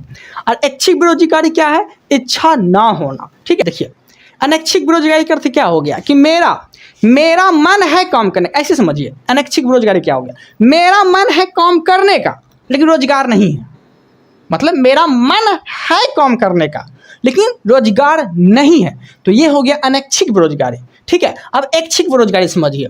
ऐच्छिक बेरोजगारी का अर्थ ये हो गया कि इच्छा ना होना, मतलब कि रोजगार है मतलब हम काम करेंगे ही नहीं। मतलब कि ऐच्छिक का मतलब ये समझ लीजिए कि राजा की तरह जिएंगे हम, ठीक है। मतलब कि इच्छा ना होना, रोजगार तो है, रोजगार है लेकिन इच्छा नहीं हो रहा है, मतलब कि राजा की तरह। ऐच्छिक मतलब क्या हो गया? राजा की तरह जिएंगे, रोजगार तो है लेकिन हम काम ही नहीं करेंगे, तो ये हो गया ऐच्छिक बेरोजगारी। और अनैच्छिक बेरोजगारी क्या हो गया कि रोजगार नहीं है और हम काम करना चाहते हैं, ठीक है। इस तरह से आप समझ सकते हैं। उम्मीद है कि आप लोग को ये कंसेप्ट और अच्छा समझ में आ गया होगा। कोई डाउट अगर रह जाता है तो आप कमेंट कर दीजिएगा, हम और भी अच्छे से समझाने का प्रयास करेंगे। आप लोग को मेरा कंटेंट और कंसेप्ट अच्छा लगता है तो चैनल को सब्सक्राइब कर लीजिएगा, ताकि मेरा वीडियो जब भी अपलोड हो यूट्यूब पे तो आप तक पहुंच सके। Okay then, thank you, thanks for watching. Hello दोस्तों, कैसे हैं आप लोग? उम्मीद करते हैं कि आप लोग अच्छे होंगे। कल के वीडियो में हम देख रहे थे बेरोजगारी के बारे में, ठीक है। आज इस वीडियो के माध्यम से इस टॉपिक को हम आगे खींचेंगे। ओके, समझते हैं ध्यान से। देखिए, बेरोजगारी हम देख रहे थे। बेरोजगारी जो है ये 2 प्रकार के होते हैं, ठीक है। इस तरह से समझने का प्रयास करिएगा। एक आपको देखने मिलेगा अनैच्छिक और दूसरा देखने को मिलेगा ऐच्छिक, ठीक है। अनैच्छिक और ऐच्छिक हम कल के वीडियो में बता दिए थे, आज भी थोड़ा सा रिकॉल कर देते हैं ताकि आपके माइंड में ये रिकॉल होके सेट हो जाए, ठीक है। समझते हैं। देखिए, अनैच्छिक बेरोजगारी क्या होता है? इसमें क्या होता है? इच्छा होना, ठीक है। अनैच्छिक मतलब क्या होगा? इच्छा होना। कहने का अर्थ ये हो गया कि काम तो है, हम क्या बोले थे कि काम का ना होना, मतलब कहने का अर्थ ये हो गया कि इच्छा तो है, काम करने की इच्छा है मुझे, ठीक है, लेकिन काम का उपलब्ध नहीं होने के कारण जो है हम काम कर नहीं पाते हैं। तो ऐसे बेरोजगारी को जो है अनैच्छिक बेरोजगारी की श्रेणी में रखा गया है, ठीक है। क्या बोले? काम नहीं है, काम होगा तभी तो करेगा लोग, तो काम नहीं है लेकिन काम करने की इच्छा मेरे मन में है कि हम काम करेंगे, 300 रुपये कमाएंगे, 500 रुपये कमाएंगे या 700 रुपये कमाएंगे, ठीक है। लेकिन क्या है? काम का ना होना लेकिन इच्छा का होना, ऐसे बेरोजगारी को बोलते हैं अनैच्छिक बेरोजगारी, ठीक है। यहाँ तक कोई दिक्कत नहीं है। ऐच्छिक बेरोजगारी क्या होता है? इच्छा का ना होना, हम राजा की तरह जिएंगे, ठीक है। कहने का अर्थ ये हो गया इच्छा का ना होना। बहुत सारा काम पेंडिंग पड़ा हुआ है, ठीक है, लेकिन आप करें तो आप करना ही नहीं चाहते हैं, ठीक है। तो ऐसे बेरोजगारी को क्या बोलते हैं? ऐच्छिक बेरोजगारी, ठीक है। क्या बोले? इच्छा का ना होना, मतलब कि रोजगार होने पर भी काम करने की इच्छा नहीं हो रही है, ठीक है। तो ऐसे बेरोजगारी को बोलते हैं ऐच्छिक बेरोजगारी, ठीक है। ये हम कल के वीडियो में बता दिए थे। अब हम आगे देखते हैं। अब देखिए, अब अनैच्छिक बेरोजगारी में आप देखेंगे कि ये जो बेरोजगारी पाई जाती है ये ग्रामीण इलाकों में भी पाई जाती है, ग्रामीण इलाकों में भी आपको देखने को मिलेगा, शहरी इलाकों में भी आपको देखने को मिलेगा। ठीक है, तो पहले हम ग्रामीण इलाकों की बात करते हैं। ठीक है, ग्रामीण इलाकों में, ठीक है, समझते हैं। ग्रामीण इलाकों में भी कई तरह के बेरोजगारी होते हैं, जैसे कि फेमस है परछन्न बेरोजगारी। परछन्न बेरोजगारी मतलब छिपी बेरोजगारी, परछन्न बोले या छिपी बोले दोनों एक ही है। परछन्न बेरोजगारी, छिपी बेरोजगारी या फिर अदृश्य बेरोजगारी। अदृश्य का मतलब क्या हो गया, नहीं दिखने वाला बेरोजगारी। ठीक है, तो ये आपको ग्रामीण इलाकों में देखने को मिलेगा और ज्यादातर कृषि के क्षेत्र में देखने को मिलेगा। ठीक है, तो अब समझते हैं ध्यान से। तो परछन्न बेरोजगारी या फिर अदृश्य बेरोजगारी या फिर छिपी बेरोजगारी तीनों एक ही है, इसमें फंसिएगा नहीं। अब समझते हैं ध्यान से। इसमें क्या होता है, इसमें मजदूर की सीमांत उपलब्धता होती है शून्य।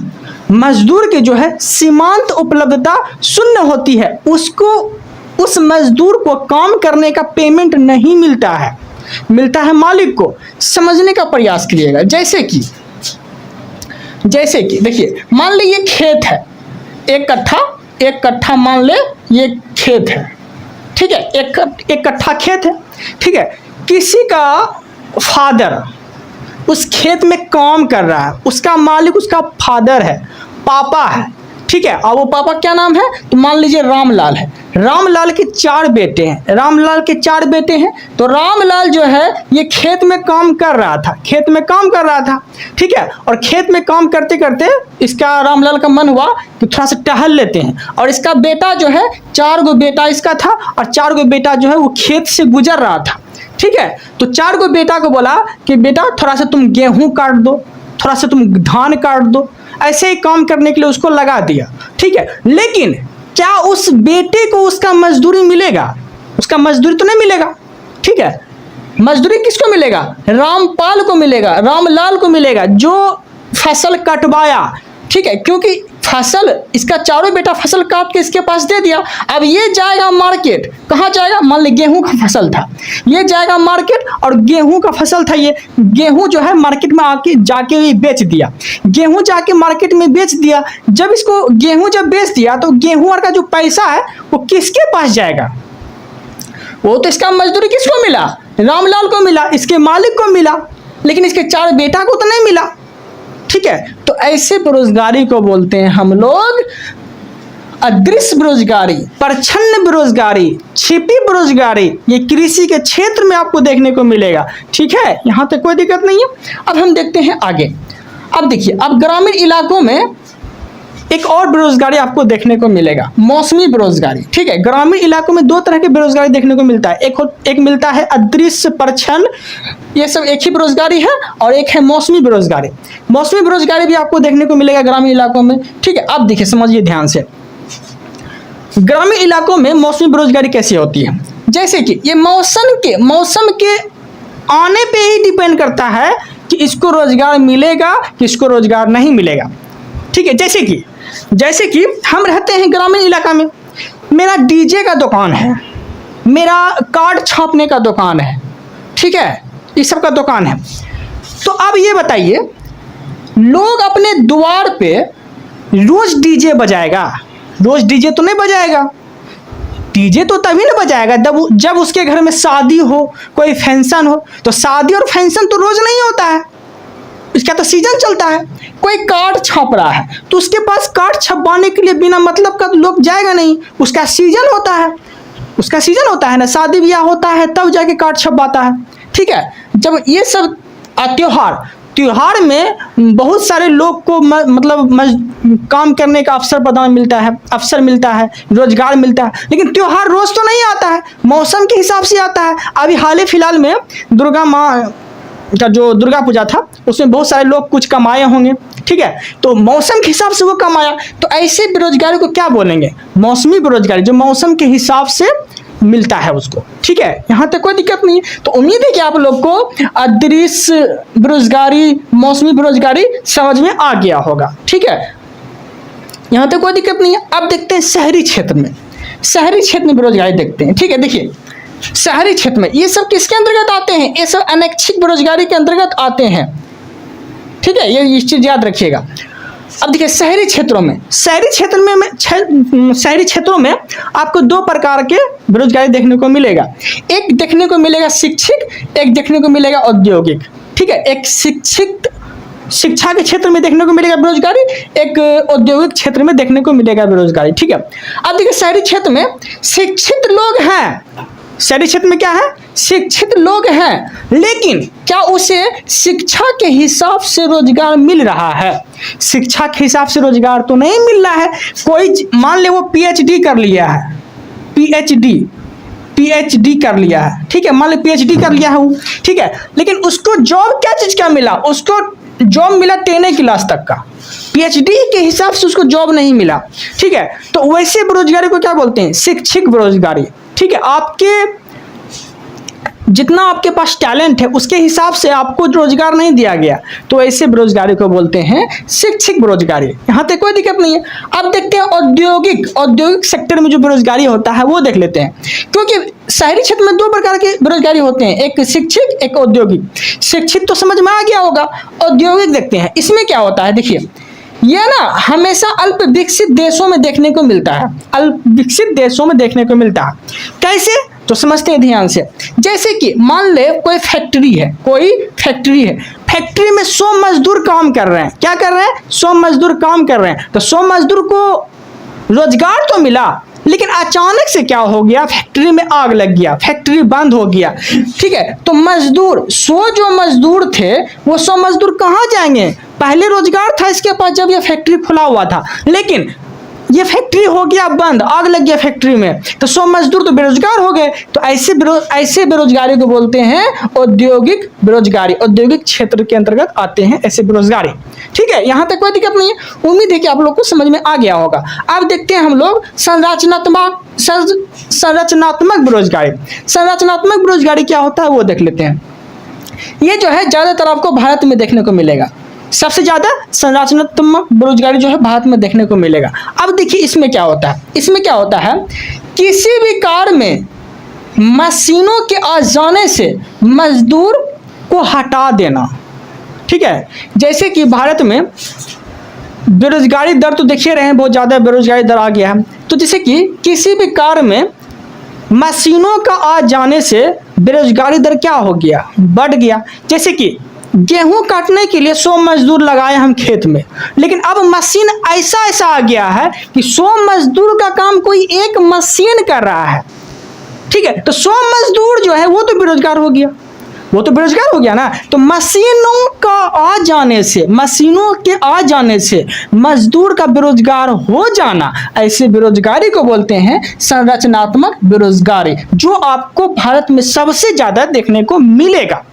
उम्मीद है कि आप लोग को समझ में आ गया होगा। अब देखते हैं आगे। ठीक है, तो मशीनों का आ जाने से, ओके, क्योंकि मशीन कम समय में ज्यादा काम कर देते हैं। ओके, तो संरचनात्मक बेरोजगारी समझ में आ गया होगा। अब देखते हैं हम लोग घर्षणात्मक बेरोजगारी। घर्षणात्मक बेरोजगारी जो है ये विकसित देशों में देखने को मिलेगा। विकसित देशों में कौन कौन आते हैं? यूएसए आते हैं, ऑस्ट्रेलिया आते हैं। ठीक है, ये सब विकसित देशों के अंतर्गत आते हैं। तो यहाँ जो देखने को मिलेगा आपको, यहाँ मिलेगा घर्षणात्मक बेरोजगारी। घर्षणात्मक बेरोजगारी डायरेक्ट आपसे क्वेश्चन पूछेगा एग्जाम में कि घर्षणात्मक बेरोजगारी किस देश में देखने को मिलता है, तो आप बोल सकते हैं यूएसए। जो विकसित देश हो, विकसित देश में कौन आते हैं? यूएसए आते हैं, अमेरिका आते हैं, ऑस्ट्रेलिया आते हैं। ठीक है, अब देखिए घर्षणात्मक बेरोजगारी क्या होता है समझते हैं।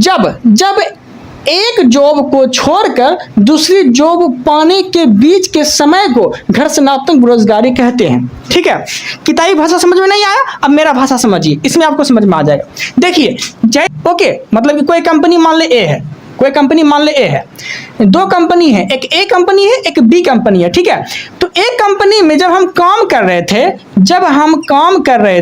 ठीक है, जब हम काम कर रहे थे एक कंपनी में, तो मुझे 1 लाख मान ले सैलरी दिया जा रहा था, 1 लाख सैलरी देता था। ठीक है, लेकिन मुझे ऑफर मिल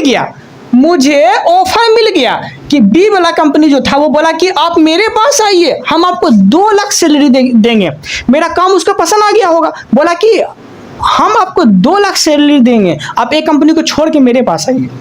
ठीक है, तो कंपनी में क्या होता है, कुछ दिन पहले ही जो है ना, मतलब एप्लीकेशन देना पड़ता है, ठीक है, क्या हम काम छोड़ रहे हैं, तो उसमें जो बीच का जो समय लगेगा ना, बीच का जो समय लगेगा, बीच का समय कंपनी ए काम को छोड़ के बी काम में हम जाने वाले हैं, तो उसमें बीच का जो समय लगेगा ना, ये बीच के समय को क्या बोलेंगे, घर्षणात्मक बेरोजगारी बोलेंगे। क्योंकि कंपनी ए काम हम छोड़े तो डायरेक्ट बी में काम मुझे थोड़े मिलेगा, कुछ टाइम मिलेगा। अच्छा ठीक है, हम आपको 1 महीना का टाइम देते हैं, आप उसे छोड़ के आइए, तो ए कंपनी को पहले वो छोड़ देगा, 1 महीना वो बैठा रहेगा, तो उसके बीच के टाइम को बोला जाता है घर्षणात्मक बेरोजगारी, जो कि विकसित देशों में देखने को मिलता है।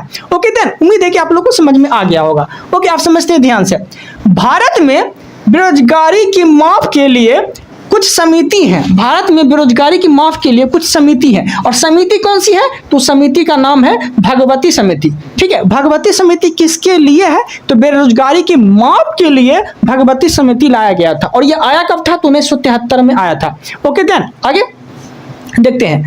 बेरोजगारी का संबंध अगर पूछ लिया किससे है, तो फिलिप वक्र से है, फिलिप वक्र से संबंधित है। बेरोजगारी का संबंध किससे है, तो फिलिप वक्र से संबंधित है। आपसे डायरेक्ट क्वेश्चन पूछेगा तो फिलिप वक्र से संबंधित किससे है, तो बेरोजगारी से है। और बेरोजगारी की माप के लिए समिति जो आया था वो भगवती समिति आया था, ये चीज भी आपको याद रखना है।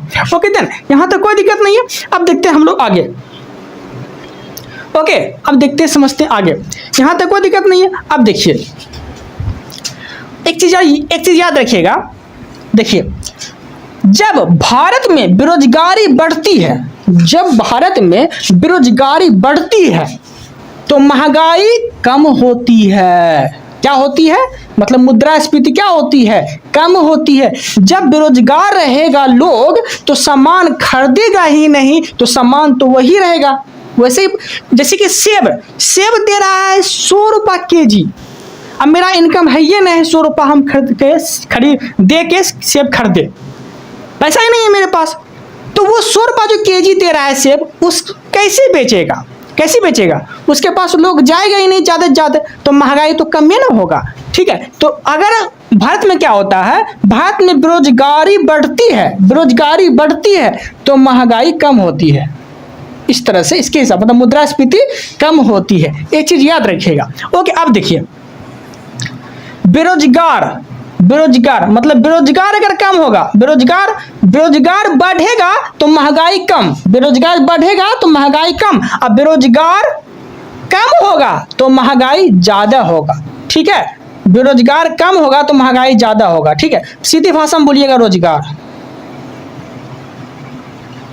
रोजगार मान ले ज्यादा है, रोजगार ज्यादा है तो महंगाई कम। ठीक है, और रोजगार कम है मतलब बेरोजगार जो है, बेरोजगार अगर कम है, बेरोजगार क्या है, बेरोजगार कम है मतलब रोजगार बहुत है लोग के पास। ठीक है, मतलब बेरोजगार जो है वो कम है भारत में, तो महंगाई जो है क्या होगा, ऊपर जाएगा, मुद्रास्फीति क्या होगा, ऊपर जाएगा। इसे इंग्लिश में बोलते हैं स्टैग्फ्लेशन। ठीक है, स्टैग्फ्लेशन, यहाँ तक कोई दिक्कत नहीं। अब देखते हैं हम लोग निर्धनता के बारे में। निर्धनता मतलब गरीबी क्या होता है वो समझिए। देखिए, गरीबी क्या होता है, गरीबी एक सामाजिक समस्या है। गरीबी क्या है, एक सामाजिक समस्या है। ठीक है, जो कि लोगों की जरूरतें पूरा नहीं हो पाती है। ठीक है, जैसे कि लोगों की आवश्यकताएं की पूर्ति नहीं हो पाती है, ऐसी चीज को क्या बोलते हैं, गरीबी बोलते हैं। जैसे कि आवश्यकता में क्या क्या चीज हो गया, रोटी,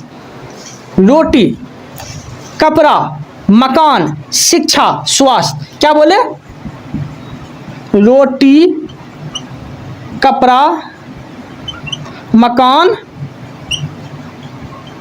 शिक्षा,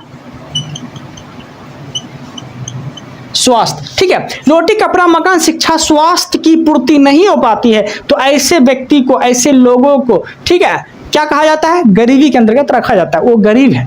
ठीक है, जिसके पास रोटी, कपड़ा, मकान, स्वास्थ्य, शिक्षा ग्रहण करने की का साधन नहीं है। ठीक है, उसकी आवश्यकता की पूर्ति नहीं हो पा रही है, उसके पास नहीं है ये सब चीज, तो सब किसके अंतर्गत आएंगे, गरीबी के अंतर्गत आएंगे। ओके, अब समझते हैं ध्यान से। निर्धनता आपको 2 तरह को देखने को मिलेगा, एक मिलेगा आपको सापेक्ष, एक देखने को मिलेगा आपको निरपेक्ष। सापेक्ष क्या होता है वो समझ लीजिए। निर्धनता क्या बोले, निर्धनता 2 प्रकार को देखने को मिलेगा, मतलब निर्धनता की जो माप है वो 2 तरह के मापा गया है। ठीक है, निर्धनता की माप 2 तरह के मापे गए हैं। पहला क्या है? सापेक्ष, और दूसरा क्या है? निरपेक्ष। सापेक्ष क्या है वो समझ लेते हैं।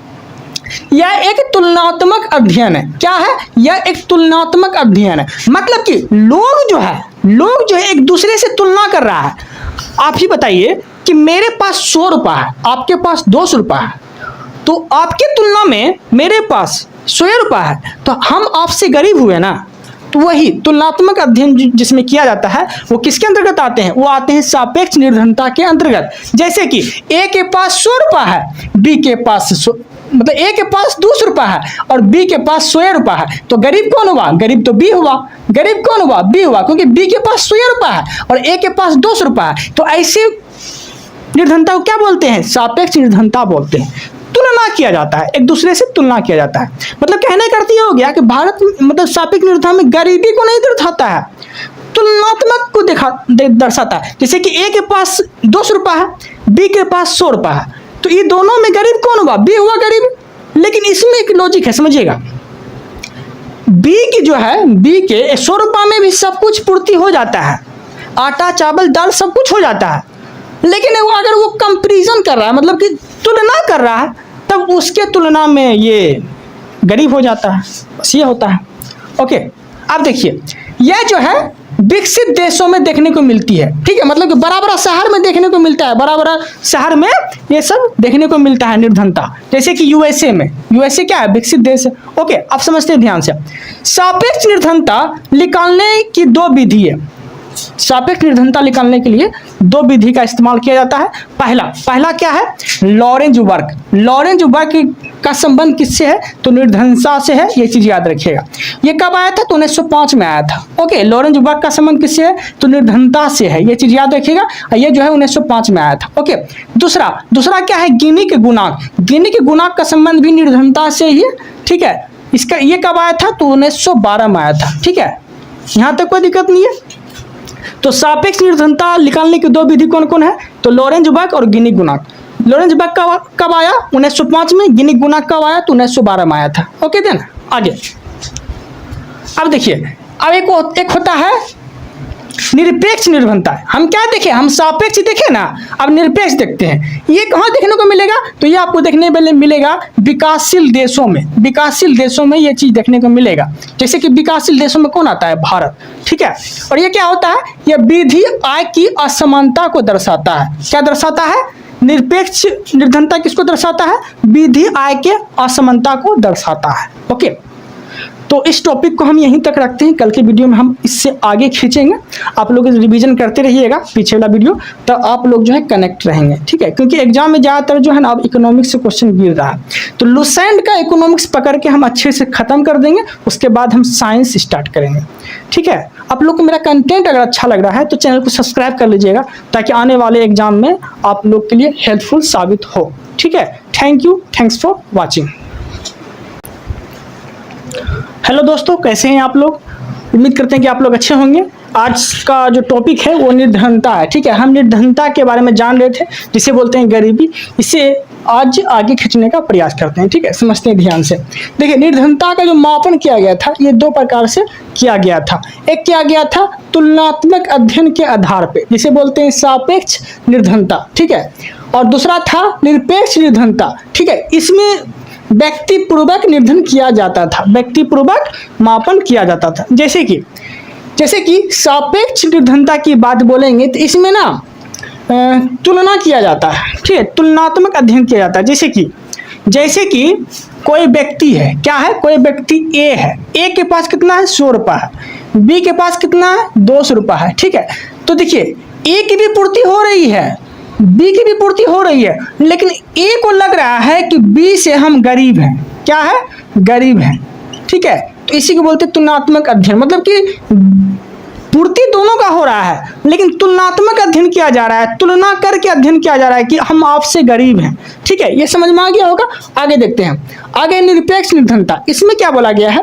इसमें बोला गया है यह एक व्यक्तिपूर्वक अध्ययन है। ठीक है, इसमें जीवन की आवश्यकताएं की पूर्ति ना होने पर निरपेक्ष निर्धनता कहलाता है। ठीक है। और निरपेक्ष निर्धनता के बारे में हम लोग आज जानेंगे, जिसमें कि कई तरह के इसमें नापे जाते हैं। कैलोरी के आधार पर भी नापे जाते हैं, उपभोक्ता मूल्य सूचकांक के आधार पर नापे जाते हैं, उपभोग व्यय के आधार पर नापे जाते हैं। ठीक है, तो इसे हम देखने का प्रयास करेंगे और समझते हैं। देखिए, जैसे कि यहाँ से समझिएगा निरपेक्ष निर्धनता। ठीक है, निरपेक्ष निर्धनता जो होती है ये विकासशील देशों में आपको देखने को मिलेगा। विकासशील देशों की बात बोलेंगे तो भारत कैसा है, तो भारत विकासशील देश है। ठीक है, भारत कैसा है, तो भारत विकासशील देश है। अब देखिए, निरपेक्ष निर्धनता को दो तरह से ऐसे मापा जा सकता है। ठीक है, जैसे कि एक आते हैं लॉरेंज वक्र, एक आते हैं गिनी गुणांक। क्या बोले, एक लॉरेंज वक्र, एक गिनी गुणांक। ठीक है, ये क्या है, तो आय की असमानता को दर्शाता है। कौन, लॉरेंज वक्र और गिनी गुणांक क्या करता है, आय की असमानता को दर्शाता है। ओके, अब समझिएगा यहाँ पे निरपेक्ष निर्धनता के लिए सीमित, निरपेक्ष निर्धनता के लिए जो सीमित है समिति जो बनाई गई थी। ठीक है, ये कुछ समिति है वो देख लेते हैं। निरपेक्ष निर्धनता के लिए क्या बनाई गई थी, समिति बनाई गई थी। वो समिति कौन कौन सी है, तो वो देख लेते हैं। एक आया था रथ-डांडेकर समिति। रथ-डांडेकर समिति ये कब आया था, तो ये आया था 1971 में। ठीक है, ये क्या किया, ये जो गरीबी नापा, ये गरीबी किसके आधार पर नापा, कैलोरी के आधार पर गरीबी नापा। ठीक है, यह क्या किया, रथ-डांडेकर जो आया था ये क्या किया, ये आधार जो मापा कि आप कैसे गरीब हैं, ये आधार जो नापा, ये आधार नापा कैलोरी के आधार पे। कैसे, कैलोरी के आधार पे आधार मापा। ठीक है, आप समझने का प्रयास करिएगा यहाँ पे। इसने माना कि, इसने क्या माना, रथ-डांडेकर समिति क्या माना कि प्रत्येक व्यक्ति को 2250 कैलोरी प्रतिदिन नहीं मिल पा रही है। ठीक है, 2250 कैलोरी प्रतिदिन अगर नहीं मिल पा रही है तो वो किसके अंतर्गत आएंगे, वो गरीब के अंतर्गत आएंगे। ठीक है, ये किसका कहना था, ये कहना था रथ-डांडेकर समिति का ये कहना था। ओके, आप लोग मेरा अगर पीछे वाला वीडियो नहीं देखे तो जाके देख लीजिएगा ताकि इस वीडियो से आप कनेक्ट हो सके। ओके, आगे देखते हैं।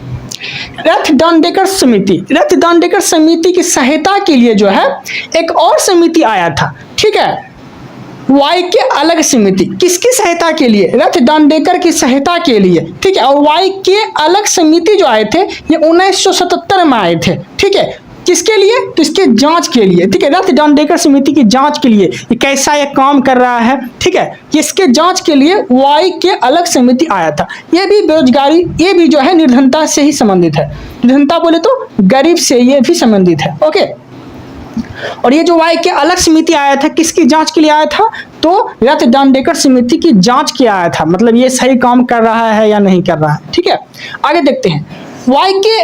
वाई के अलग समिति जो है ये भी कैलोरी को ही आधार माना। ठीक है, ये कैलोरी के आधार पे ही ये गरीबी का निर्धारण किया। ठीक है, कि किसको कितना कैलोरी मिल रहा है। जैसे कि वाई के अलग समिति के आधार पे बोला गया कि गांव के लोगों को 2400 अगर कैलोरी प्रतिदिन नहीं मिल रहा है, 2400 कैलोरी प्रतिदिन नहीं मिल रहा है तो वो क्या है, वो गरीब है।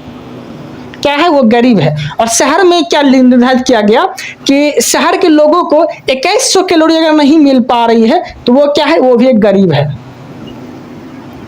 ठीक है, प्रतिदिन जो है गांव के लोगों, क्योंकि गांव के लोग को ज्यादा कैलोरी चाहिए, क्योंकि गांव के लोग ना क्या करते हैं, कठोर काम करते हैं, पहाड़ तोड़ते हैं, खेत जोतते हैं, तो उसको कैलोरी ज़्यादा चाहिए ना। तो गांव के लोगों के लिए जो ये कैलोरी रखा कौन, तो वाई के अलग समिति जो गांव के लोगों को जो कैलोरी रखा कि बोला कि गांव के लोगों को अगर 2400 कैलोरी नहीं मिल पा रही है तो गरीब है। ठीक है, अगर प्रतिदिन उसे नहीं मिल पा रही है, और शहर के लोगों को अगर 2100 कैलोरी नहीं मिल पा रही है तो वो गरीब है। ये किसका कहना था, वाई के अलग समिति का कहना था। और ये भी जो है कैलोरी के आधार पे ही ये निर्धारण किया था गरीबी का। ओके, आगे देखते हैं। आगे जो एक प्लान आया था, छठी पंचवर्षीय योजना जो है ये 5 ईयर प्लान लेके आया था। इसमें क्या बोला गया था, इसमें बोला गया था इसमें भी जो है कैलोरी के आधार पे ही माना। इसमें जो है गरीबी का निर्धारण कैलोरी के आधार पे ही माना। जब छठी पंचवर्षीय योजना में 5 ईयर प्लान आया था तो इसमें क्या माना, देखिए ये सभी निरपेक्ष निर्धनता के अंतर्गत आते हैं, ये चीज याद रखिएगा। कौन? ये सब जो देख रहे हैं सभी निरपेक्ष निर्धनता के अंतर्गत आते हैं। ओके, अब देखिए एक आया था समिति लक्कड़वाला समिति। इसका गठन कब किया गया था? 1989 में। लक्कड़वाला समिति का गठन कब किया गया था? 1989 में इसका गठन किया गया था। और यह जो है गरीबी को जो मापा, गरीबी को किसके आधार पे मापा? तो ये भी जो है ये क्या नापा? तो उपभोक्ता मूल्य सूचकांक के आधार पे जो है गरीबी को मापा था। किसके आधार पे? उपभोक्ता मूल्य सूचकांक पे गरीबी को मापा था। आपसे क्वेश्चन पूछेगा एग्जाम में, पूछेगा क्या इस तरीका से कि लक्कड़वाला जो समिति आया था, ये पहली बात ये आया कब था? तो 1989 में आया था, बाद में इसे समाप्त कर दिया गया। ठीक है, और लक्कड़वाला समिति जो आया था ये गरीबी को किसके आधार पे मापा? तो आप बोलिएगा उपभोक्ता मूल्य सूचकांक के आधार पे मापा था। ठीक है, यहां तक कोई दिक्कत नहीं है। अब देखिए उसके बाद आया था सुरेश तेंदुलकर समिति। सुरेश तेंदुलकर समिति कब आया था? तो 2008 में आया था, 8 और 9 में आया था। ठीक है, कौन? तो सुरेश तेंदुलकर समिति आया था। ओके, अब देखिए ये जो गरीबी को नापा था, ये गरीबी को नापा था उपभोग मूल्य व्यय के आधार पे, उपभोग मूल्य व्यय के आधार पे ये गरीबी को मापा था।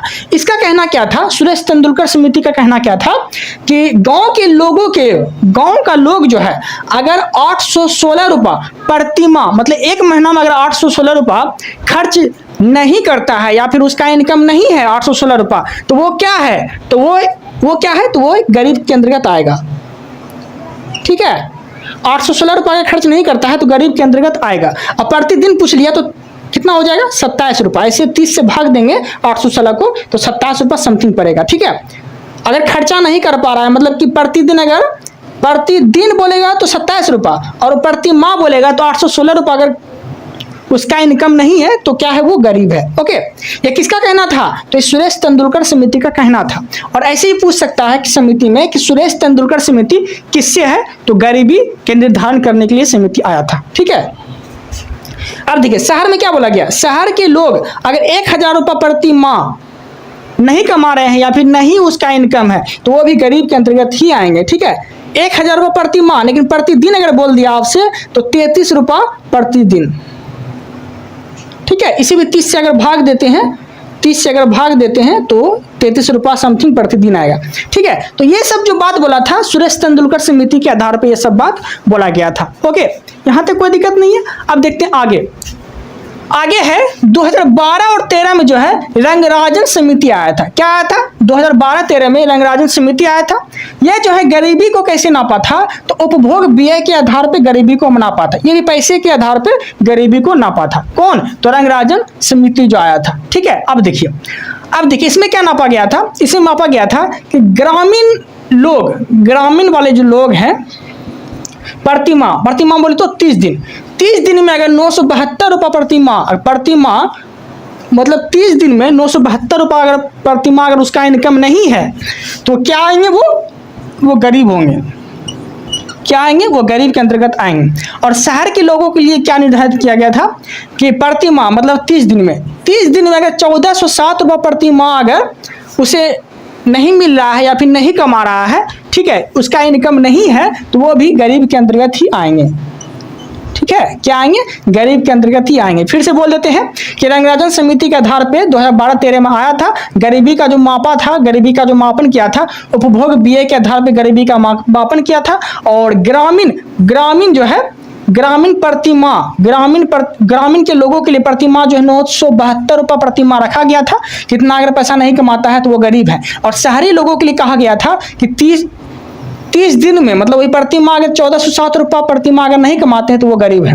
ठीक है, अगर नहीं उसका इनकम है तो। ठीक है, अब देखिए भारत में प्रत्येक 5 वर्ष में NSSO द्वारा मतलब कि नेशनल सर्वे सैंपलिंग ऑर्गेनाइजेशन आप बोल सकते हैं। ठीक है, तो NSO 5 वर्ष में NSSO द्वारा उपभोग व्यय के द्वारा निर्धनता की माफ की जाती है। क्या की जाती है? निर्धनता की माफ की जाती है। बेरोजगारी और भी जो है NSSO के माध्यम से ही नापा जाता है। ठीक है, और NSSO जो है ये किस मंत्रालय के अधीन काम करता है? तो वित्त मंत्रालय के अधीन काम करता है। ये चीज भी आप याद रखिएगा। ओके, और NSSO का अगर गठन बोल दिया तो 1950 में इसका गठन हुआ था। NSSO का नेशनल सर्वे सैंपलिंग ऑर्गेनाइजेशन। ठीक है, तो NSSO गठन जो हुआ था 1950 में हुआ था। और इसका अगर हेड क्वार्टर पूछ दिया क्या पूछ दिया, हेडक्वार्टर अगर पूछ दिया तो नई दिल्ली में इसका हेडक्वार्टर है, मतलब मुख्यालय है। ओके, उम्मीद है कि आप लोग को यहाँ तक कोई प्रॉब्लम नहीं हुआ होगा। आगे का जो टॉपिक लाएंगे हम, और आगे का जो टॉपिक पढ़ने वाले हैं वो पढ़ने वाले हैं प्रमुख योजना के बारे में। जैसे कि अन्नपूर्णा योजना स्टार्ट कब हुआ था, 2 अक्टूबर 2006 ईस्वी को। इसी तरीका से अगला जो टॉपिक होगा, अगला टॉपिक क्या पढ़ने वाले हैं हम, प्रमुख योजना। ठीक है, प्रमुख योजना के बारे में हम लोग पढ़ने वाले हैं। ठीक है, तो इस टॉपिक में इतना ही रहने देते हैं। आप लोग मेरा अगर पीछे वाला वीडियो नहीं देखें तो जाकर देख लीजिएगा, और चैनल को सब्सक्राइब कर लीजिएगा अगर आप लोग को मेरा कंटेंट पसंद आ रहा है तो। Okay, thank you, thanks for watching. Hello दोस्तों, कैसे हैं आप लोग?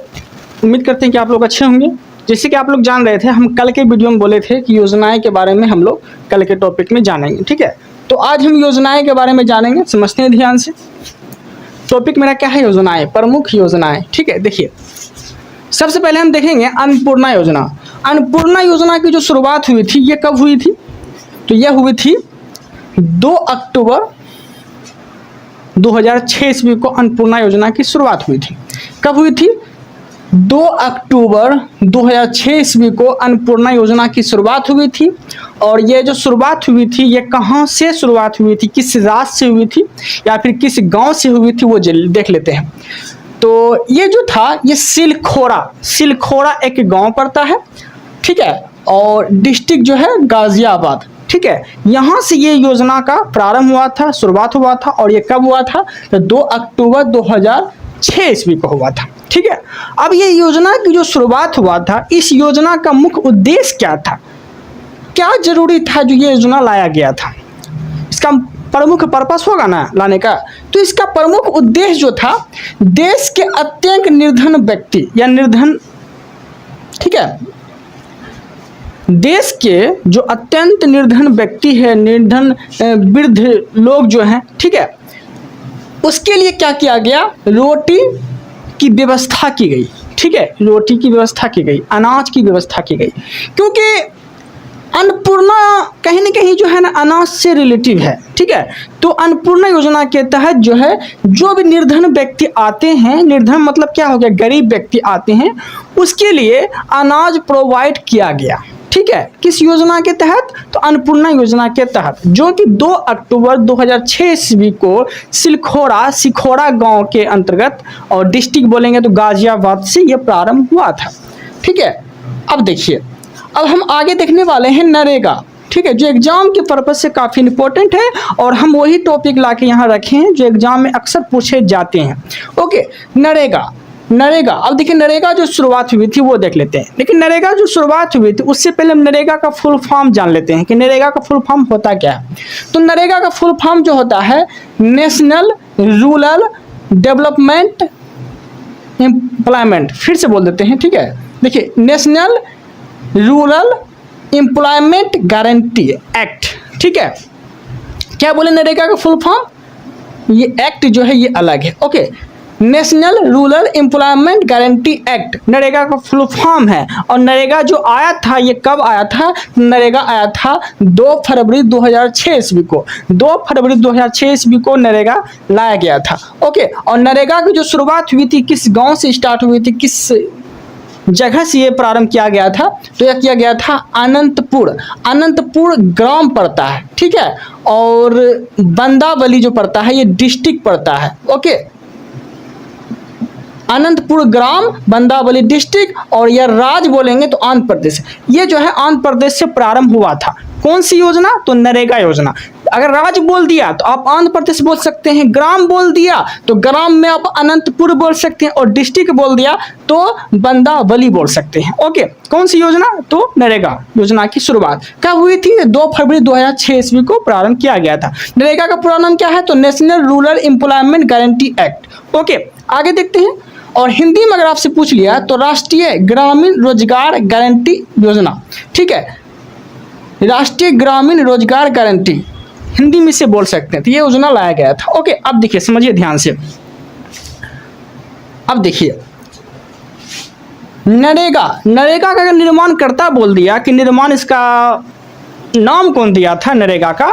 तो आप बोल सकते हैं एक बेल्जियम का एक व्यक्ति था जिसका नाम था जियाट्रेच। क्या नाम था? जियाट्रेच नाम का एक व्यक्ति था जो कि बेल्जियम के रहने वाले थे, वही जो है नरेगा नाम दिया था। ओके, आगे देखते हैं। अब देखिए यहाँ से समझिएगा। देखिए जब नरेगा जब प्रारंभ हुआ था, नरेगा जब आरंभ हुआ था, नरेगा की जब शुरुआत हुआ था, तो 200 जिले में, प्रारंभ में ना 200 जिले में ये चीज लागू था, ये योजना लाया गया था 200 जिले में। और वर्तमान की बात बोलेंगे तो लगभग 614 जिले में वर्तमान में लागू है। ओके, यह योजना कौन सी योजना? नरेगा योजना। अब देखिए नरेगा योजना का मुख्य उद्देश्य क्या था? नरेगा योजना का मुख्य उद्देश्य जो था यह था 100 दिन रोजगार वर्ष में उपलब्ध कराना। मतलब कहने का अर्थ ये हो गया कि एक वर्ष में 100 दिन का रोजगार आपको देगा नरेगा के अंतर्गत। चाहे कहीं भी काम चलता हो, आप 100 दिन वहाँ 100 दिन आपको रोजगार देगा। ठीक है, किसके अंतर्गत? नरेगा के अंतर्गत। और नरेगा आया कब था? तो 2 फरवरी 2006 ईस्वी को आया था। ओके देन, यहाँ तक कोई दिक्कत नहीं है। अब देखते हैं आगे। यहाँ तक तो कोई दिक्कत नहीं होना चाहिए। अब देखिए इसका जो है नाम नरेगा से मनरेगा परिवर्तित कब किया गया? नरेगा से मनरेगा जो परिवर्तित किया गया था नाम, ये कब किया गया? तो 2 अक्टूबर 2009 ईस्वी को नरेगा से मनरेगा इसका नाम बदल दिया गया। तो आपसे बोलेगा कि नरेगा से मनरेगा जो बदला था नाम, ये कब बदला था? 2 अक्टूबर 2009 ईस्वी को इसका नरेगा से मनरेगा नाम परिवर्तित कर दिया। ओके, अब देखिए नरेगा जो आया था ये ग्रामीण विकास के अंतर्गत आया था, ग्रामीण के विकास करने के लिए ग्रामीण विकास के अंतर्गत आया था। ठीक है, नरेगा। यहाँ तक कोई दिक्कत नहीं है। अब समझते हैं ध्यान से। देखिए अब जो हम देखने वाले हैं वो हम देखेंगे अब प्रधानमंत्री सुरक्षा बीमा योजना। क्या देखने वाले हैं? प्रधानमंत्री सुरक्षा बीमा योजना। ठीक है, अब देखिए प्रधानमंत्री सुरक्षा बीमा योजना ये स्टार्टिंग, मतलब ये जो स्टार्ट हुआ था, ये कब आया था? प्रधानमंत्री सुरक्षा बीमा योजना ये आया था 9 मई 2015 ईस्वी को प्रधानमंत्री सुरक्षा बीमा योजना आया था। और ये किस प्राइम मिनिस्टर बोल दिया तो प्राइम मिनिस्टर की बात बोलेंगे तो नरेंद्र मोदी के अंतर्गत ही ये सब स्टार्ट किया गया था, क्योंकि नरेंद्र मोदी तो 2014 में ही बन गया था, तो उसी के द्वारा ये सब योजना स्टार्ट किया गया था। तो प्रधानमंत्री सुरक्षा बीमा योजना जो है ये 9 मई 2015 ईस्वी को स्टार्ट किया गया था। ठीक है, अब देखिए इस योजना में सरकार, इस योजना में जो है क्या किया गया था?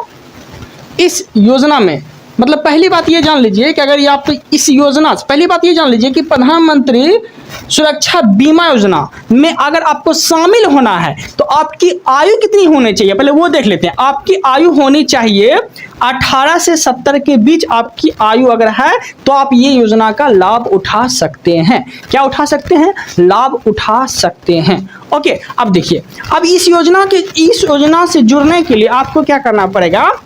आपको सरकार को क्या देना पड़ेगा?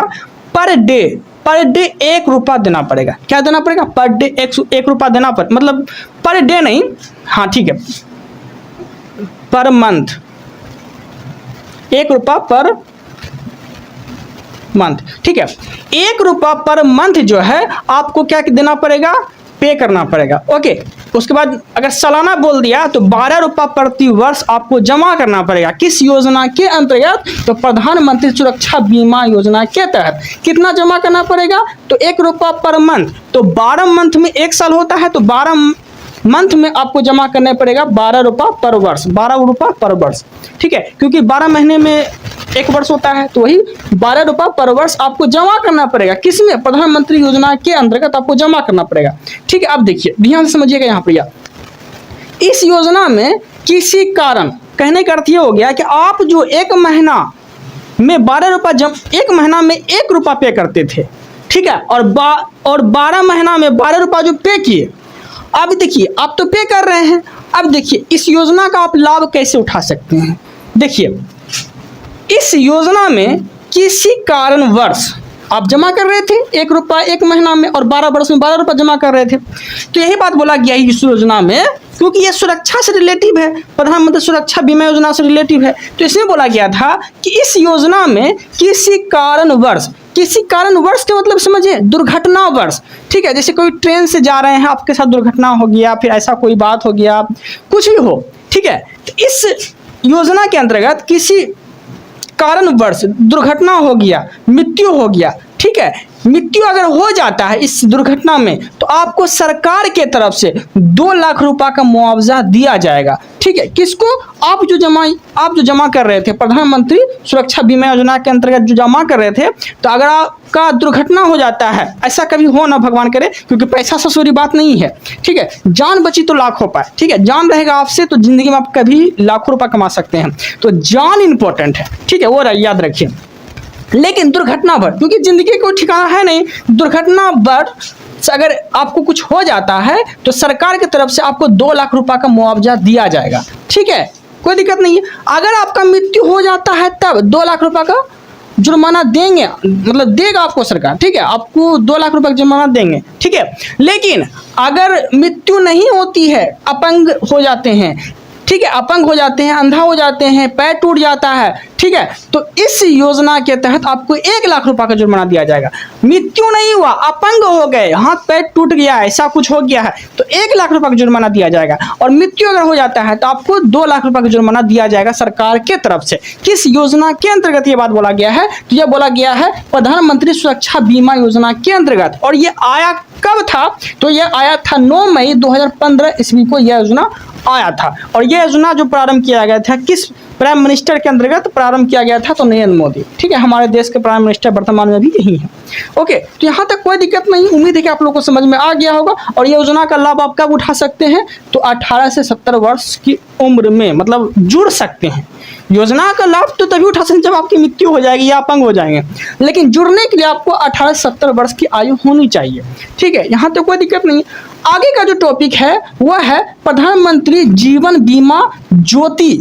कहने का अर्थ है प्रधानमंत्री जीवन ज्योति बीमा योजना, प्रधानमंत्री जीवन ज्योति बीमा योजना। ठीक है, अब देखिए ये योजना जो आया था, ये योजना कब आया था? तो ये आया था 9 मई 2015 ईस्वी को।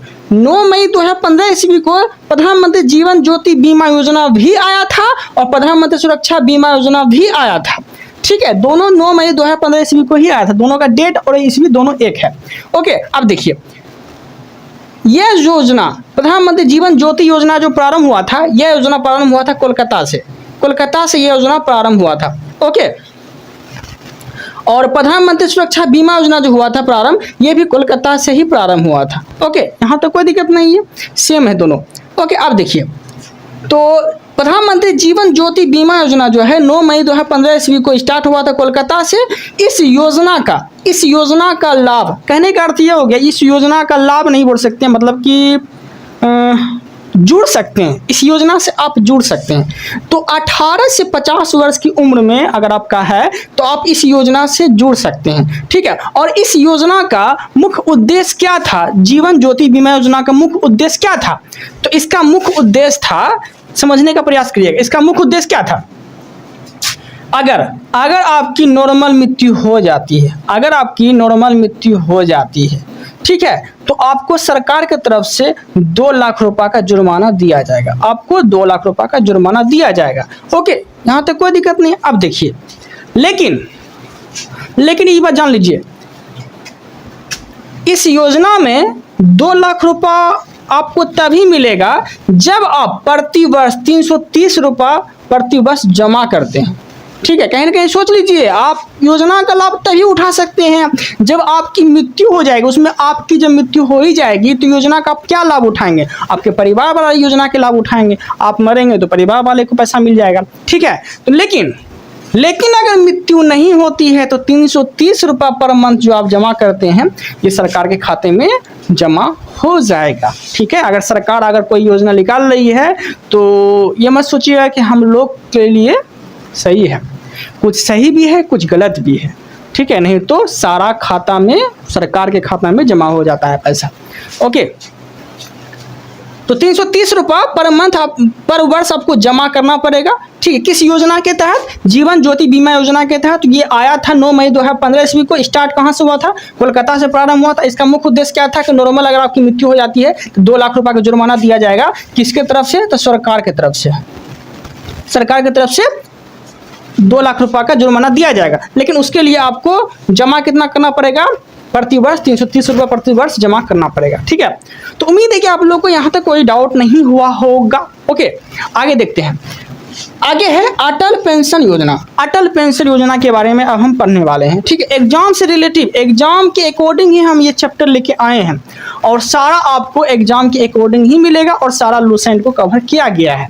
ओके, यहाँ तक कि लूसेंट से ज़्यादा ही आपको देखने मिलेगा, कम नहीं देखने मिलेगा। ओके, समझते हैं। तो अटल पेंशन योजना ये कब आया था? तो ये आया था 1 जून 2015 ईस्वी को अटल पेंशन योजना आया था।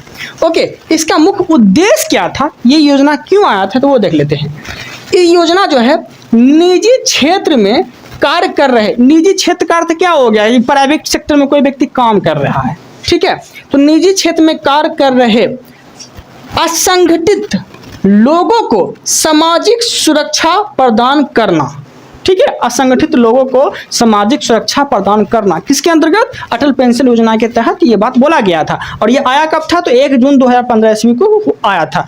और निजी क्षेत्र में कार्य कर रहे लोगों को, मतलब प्राइवेट लोगों को असंगठित सामाजिक सुरक्षा प्रदान करना। ठीक है, अब देखिए इसमें इस योजना से जुड़ने के लिए आपकी आयु कितना होना चाहिए? तो 18 से 40 वर्ष की आपकी आयु होनी चाहिए। किसके अंतर्गत? अटल पेंशन योजना के अंतर्गत आप सुरक्षा, इसके अंतर्गत आप तभी लाभ उठा सकते हैं जब आपकी आयु 18 से 40 वर्ष का हो, तब आप लाभ उठा सकते हैं, जुड़ सकते हैं।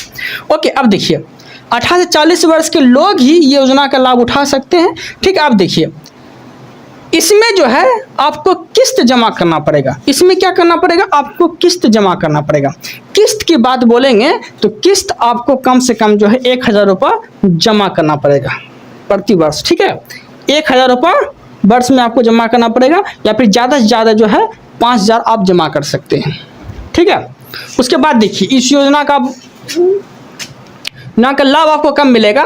इस योजना का लाभ आपको मिलेगा 60 वर्ष के उम्र, मतलब कि जो आप किस्त जमा कर रहे थे उसके अकॉर्डिंग आपको सरकार की तरफ से, जैसे 1000 रुपये जमा कर रहे थे तो 60 वर्ष का अगर आपका आयु हो जाता है अटल पेंशन योजना के तहत, तो आपको सरकार की तरफ से थोड़ा बहुत पैसा जोड़ गए। देखिए समझने का प्रयास करिएगा।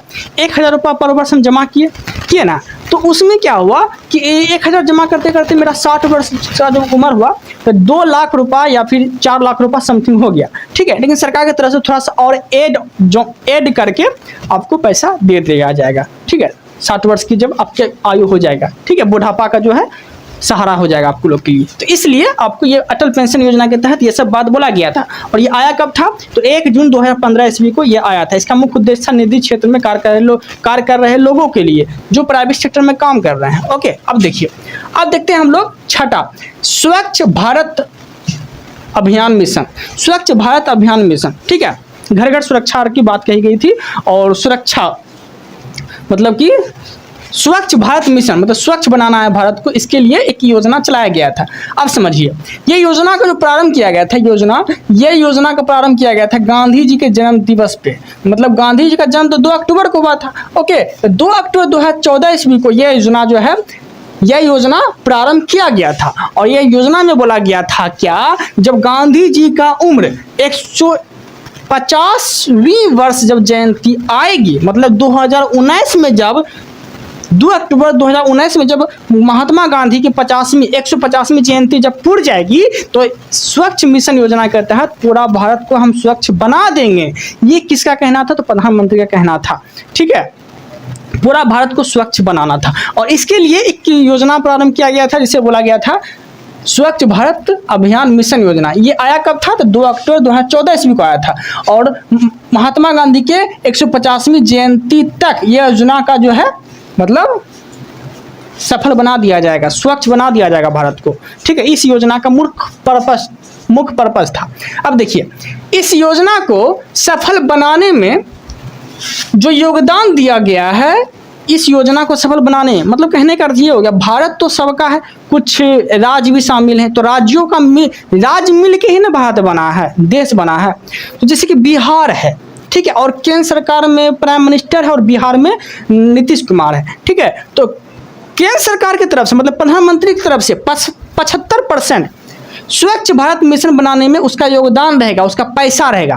मतलब 75% जो है केंद्र सरकार का पैसा रहेगा, और नीतीश कुमार मतलब कि बिहार राज्य में 25% जो है स्वच्छ भारत मिशन बनाने के लिए राज्यों का 25% जो है पैसा लगेगा।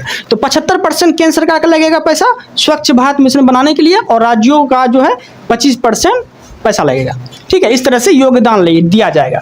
ओके, तो ये चीज़ आपको याद रखिएगा, केंद्र में 75% और राज्यों में 25%, ठीक है, स्वच्छ बनाने के लिए, स्वच्छ भारत बनाने के लिए, ठीक है। अब देखिए, एक आते हैं पूर्वोत्तर राज्य। पूर्वोत्तर राज्य का अर्थ यह हो गया कि असम, मेघालय, त्रिपुरा, मिजोरम, है ना, असम, मेघालय, त्रिपुरा, मिजोरम। तो कहने का अर्थ यह हो गया कि केंद्र जो है, इसमें केंद्र मतलब ले लेते हैं प्राइम मिनिस्टर, पीएम, क्योंकि पीएम तो केंद्र के अंदर आते हैं, ठीक है, पीएम। और राज्य में कौन आते हैं, सीएम आते हैं, ठीक है। तो सीएम भी किसके अंतर्गत आएंगे, पूर्वोत्तर राज्य में भी सीएम होते हैं ना। देखिए, अब देखिए, तो पूर्वोत्तर राज्य का जो पैसा लगेगा, पूर्वोत्तर राज्य का पैसा लगेगा मात्र 10%, ठीक है, क्योंकि पूर्वोत्तर राज्य जो है जनसंख्या में भी कम है, और छोटा जगह भी है। तो इसके अकॉर्डिंग जो है 10% योगदान जो रहेगा पूर्वोत्तर राज्य का रहेगा, और 90% जो योगदान रहेगा भारत को स्वच्छ बनाने में वो केंद्र सरकार का रहेगा, मतलब पीएम नरेंद्र मोदी का रहेगा, ठीक है। यहाँ तक कोई दिक्कत नहीं है। 7वां देखते हैं, प्रधानमंत्री जन धन योजना। प्रधानमंत्री जन धन योजना की बात बोलेंगे तो ये जो आया था, ये 28 अगस्त 2014 ईस्वी को आया था। कौन सा, तो प्रधानमंत्री जन धन योजना। ओके देना, आगे इसका मुख्य उद्देश्य क्या था, तो वंचित वर्गों के लिए वित्तीय समावेशन, वंचित लोगों के लिए वित्तीय समावेशन करना, ठीक है। अब देखिए, समझिए ध्यान से, इसमें बोला गया था कि प्रत्येक व्यक्ति 0 रुपया मतलब कि 0 बैलेंस पे उसका खाता खुल सकता है, मतलब खुलवा सकते हैं आप 0 बैलेंस पे, ठीक है। और यह योजना से जुड़ सकते हैं। कौन सा योजना से, तो प्रधानमंत्री जन धन योजना से आप जुड़ सकते हैं। कितना रुपया आपको लगेगा, तो 0 रुपये खाता में, मतलब आपके पास पैसा नहीं भी है तो आप आधार कार्ड और लेके जाएंगे तो प्रधानमंत्री जन धन योजना के तहत आपका खाता खुल सकता है, खुल जाएगा। उसके बाद आप बाद में लाभ उठा सकते हैं, ठीक है। आप समझिए, तो 0 रुपीज़ के तहत जो है खाता खुल जाएगा आपका, ठीक है। और प्रधानमंत्री जन धन योजना के एक टैग लाइन भी दिया गया था, जिसमें टैग लाइन क्या था, मतलब कि थीम जो बोल सकते हैं, तो इसका टैग लाइन था, मेरा खाता भाग्य विधाता, ठीक है। जब प्रधानमंत्री जन धन योजना आया था ना 28 अगस्त 2019 ईस्वी को, तो ये अपना टैग लाइन दिया था, मेरा खाता भाग्य विधाता, ठीक है। और इस योजना के तहत जो है रुपे नामक डेबिट कार्ड आपको प्रोवाइड किया जाएगा, आपको दिया जाएगा।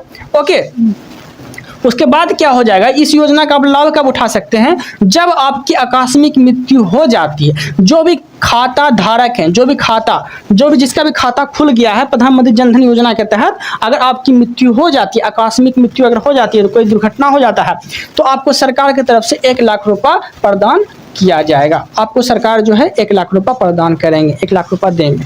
उसमें जो मृत्यु हो गया जिसका, उसको तो नहीं देगा, किसको देगा, फैमिली को देगा, लेकिन आपके नाम पे मिलेगा कि देखिए वो जो व्यक्ति मर गया था, डेथ कर गया, उसके अकॉर्डिंग ही आपको पैसा दिया जा रहा है। तो प्रधानमंत्री जन धन योजना के तहत 0 रुपया मतलब 0 बैलेंस पे खाता खुला सकते हैं आप। और उसके बाद जो है इसका टैगलाइन क्या था, मेरा खाता भाग्य विधाता। और इसका लाभ आप कब उठा सकते हैं, जब आपकी आकस्मिक मृत्यु हो जाती है, और इस योजना के तहत आपको 1 लाख रुपया सरकार देगी। ओके, तो उम्मीद है कि आप लोग को टोटल कंसेप्ट समझ में आ गया होगा। अगर कोई डाउट रह जाता है तो आप कमेंट कर सकते हैं। ओके, अगर आप लोग को मेरा कंसेप्ट और या फिर कंटेंट अच्छा लग रहा है तो चैनल को सब्सक्राइब कर लीजिएगा, ताकि आप लोग के एग्जाम में 4 चांद लग सके। ओके, तो इकोनॉमिक्स का ये चैप्टर चल रहा है, धीरे धीरे जो है इकोनॉमिक्स खत्म करके हम साइंस में एंट्री करेंगे। Okay, thank you, thanks for watching.